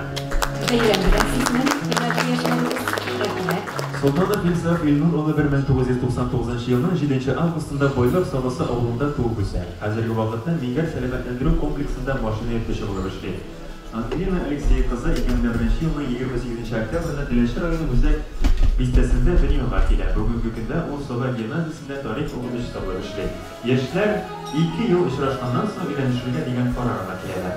Уялсанлыгы, кыйнаклыгы белән җәлеп итә кыз егетне. Илсаф сөйгәнә тәкъдим ясауга Ангелина узак уйлап тормыйча ризалыгын белдерә һәм алар 2025 елның 21 июлендә никахларын рәсмиләштерәләр. Ә инде 2025 елның 25 июлендә матур датада берләшеп туй уздыралар. Бүгенге көндә яшь гаилә шәһәр тибындагы Бойлар Саласы бистәсендә ишәк йөргән. Яшьләребезгә исә бүгенге чарабызда 70 ел бергә парлы гомер итеп, рәхәт туйларына килеп җиткән өлкәннәребез теләкләрен кабул итү бәхете иреште. Хәзер әйдәгез әле бергәләп экраннарга күз салыйк. 70 ел иңне-иңгә куеп парлы гомер юлы үткән Фәүзия һәм Әмин Галәвиевларның бер-берсенә булган мәхәббәте, хөрмәте еллар ашасын алган. 51 елны 4 класс белән мин армиягә киттем. 55 елны кайтып, Мына күрше района Фәүзия исемле кызны алып чыктым. Без тавыш калган кермәдек, тату яшәдек. Әмин абый 26 ел шахтада эшли, 50 яшендә лаеклы ялга чыгып, гаиләсе белән туган якларына әйләнеп кайта. Фәүзия апа урман кисүдә эшли, сыер сава, колхозда төрле эшләрдә хезмәт куя. Галәвиевлар 4 балага гомер бирәләр. Аларны рәхәт тормышта яшәтү өчен барлык тырышлыкларын куялар. Әмма борчу хәсрәттә тормышларын урап узмый. 1 ел элек кече улларын, аннары махсус хәрби операциядә катнашкан 24 яшьлек оныкларын югалту ачысын кичерәләр. Узатканда әби җылама кайтам дип китте. Бүгенге көндә Әмин абый белән Фәүзия апа кызлары Асия тәрбиясендә гомер кичерәләр. Исәнлек, саулык, тату яшәп, бергә уллар, кызлар үстереп, иң матур итеп яшәүләрен теләп калам. Рәисем менә Коръәнне шушы яшьләргә тапшырсак иде безнең исәнләр. Коръәнне кадерләй бер юк, районыбызда өлкән гаилә, безнең яшь күңелдә парлашкан гаиләгә үзләренең киләчәктә тормышларында матур итеп яшәр өчен, һәм инде безнең закон белән шул закон нигезендә матур итеп гаилә корып, матур итеп яшәргә укып алалар, һәм инде бөтен хәлләр тормышлашсын. Инде шулай узын гомерле булырга язсын. Безнең бик таләп бар, ул баладан ким булырга төштү. Эштә үтәргә, һәм инде 100-дән артык яшәргә. Bu Kur'an'ı okuyup kalmanın talebini kabul etseniz, sizin neydi hiyallarınız var, bütünüse bulaşır.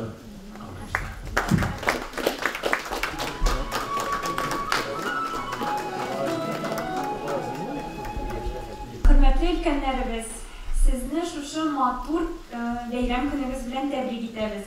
Sizge en mühimi ilk uzun ömür, selametlik hem çiksiz bәхет tileybiz. Biz indi Əmin abi hem Fəvziya apa kibek matur tigiz turmuşda yaşarız deyip söz veririz. Biz alara soqlanabız hem boş yeriz. Şulay indi bu beyramni uzduruşu organizatorlarga biz şulay rəhmətimizni bildiririz. Hem rəhmətimizin zorlasın rayonumuz başlarına, Reis Nurgali oğluna işkirəsimiz kilə, rəhmət sizge, yaşlarını şulay hürmət etib, turuğuzga, yerdəmizge büyük zor rəhmət bildiririz.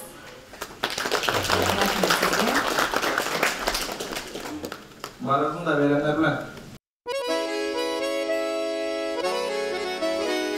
Qartayabız indi deməgiz, ömür tədiyib küyməgiz.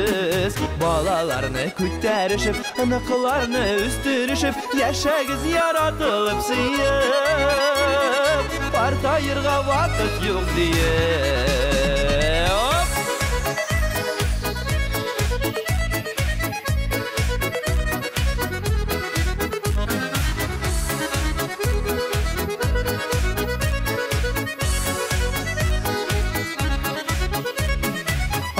Arutalusuz işlegensiz Al yal bilmişe yaşagensiz Yaşlık ütkenin sizmegensiz Ömür ütkenin küremegensiz Qartayağız indi demegiz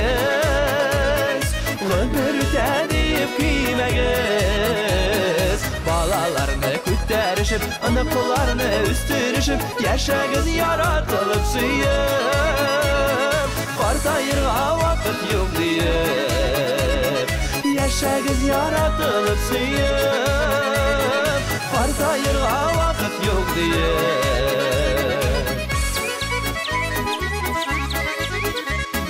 Siz bulğanğa dünyalar matur Siz bulğanğa yemli tanatur Yaşagiz seni biz yaşlardan Görüp hürmet duyup yaratur Qartayağız indi demegiz Ömür üte deyip kiymegiz Balalarını kütterişip Anıqlarını üstürüşüp Yaşagiz yaratılıp suyup Qartayırğa vakit yok deyip Yaşagiz yaratılıp suyup Qartayırğa vakit yok deyip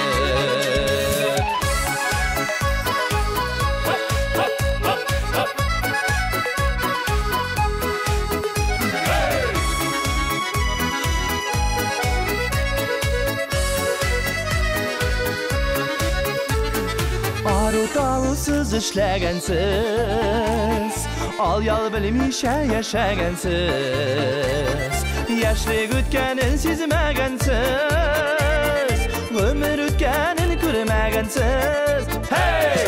Qartayağız indi demegiz Ömür üte deyip kiymegiz Balalarını kütterişip Anıqlarını üstürüşüp Yaşagiz yaratılıp suyup Qartayırğa vakit yok deyip Qartayağız indi demegiz Ömür üte deyip kiymegiz Balalarını kütterişip Anıqlarını üstürüşüp Yaşagiz yaratılıp suyup Qartayırğa vakit yok deyip Yaşagiz yaratılıp suyup Qartayırğa vakit yok deyip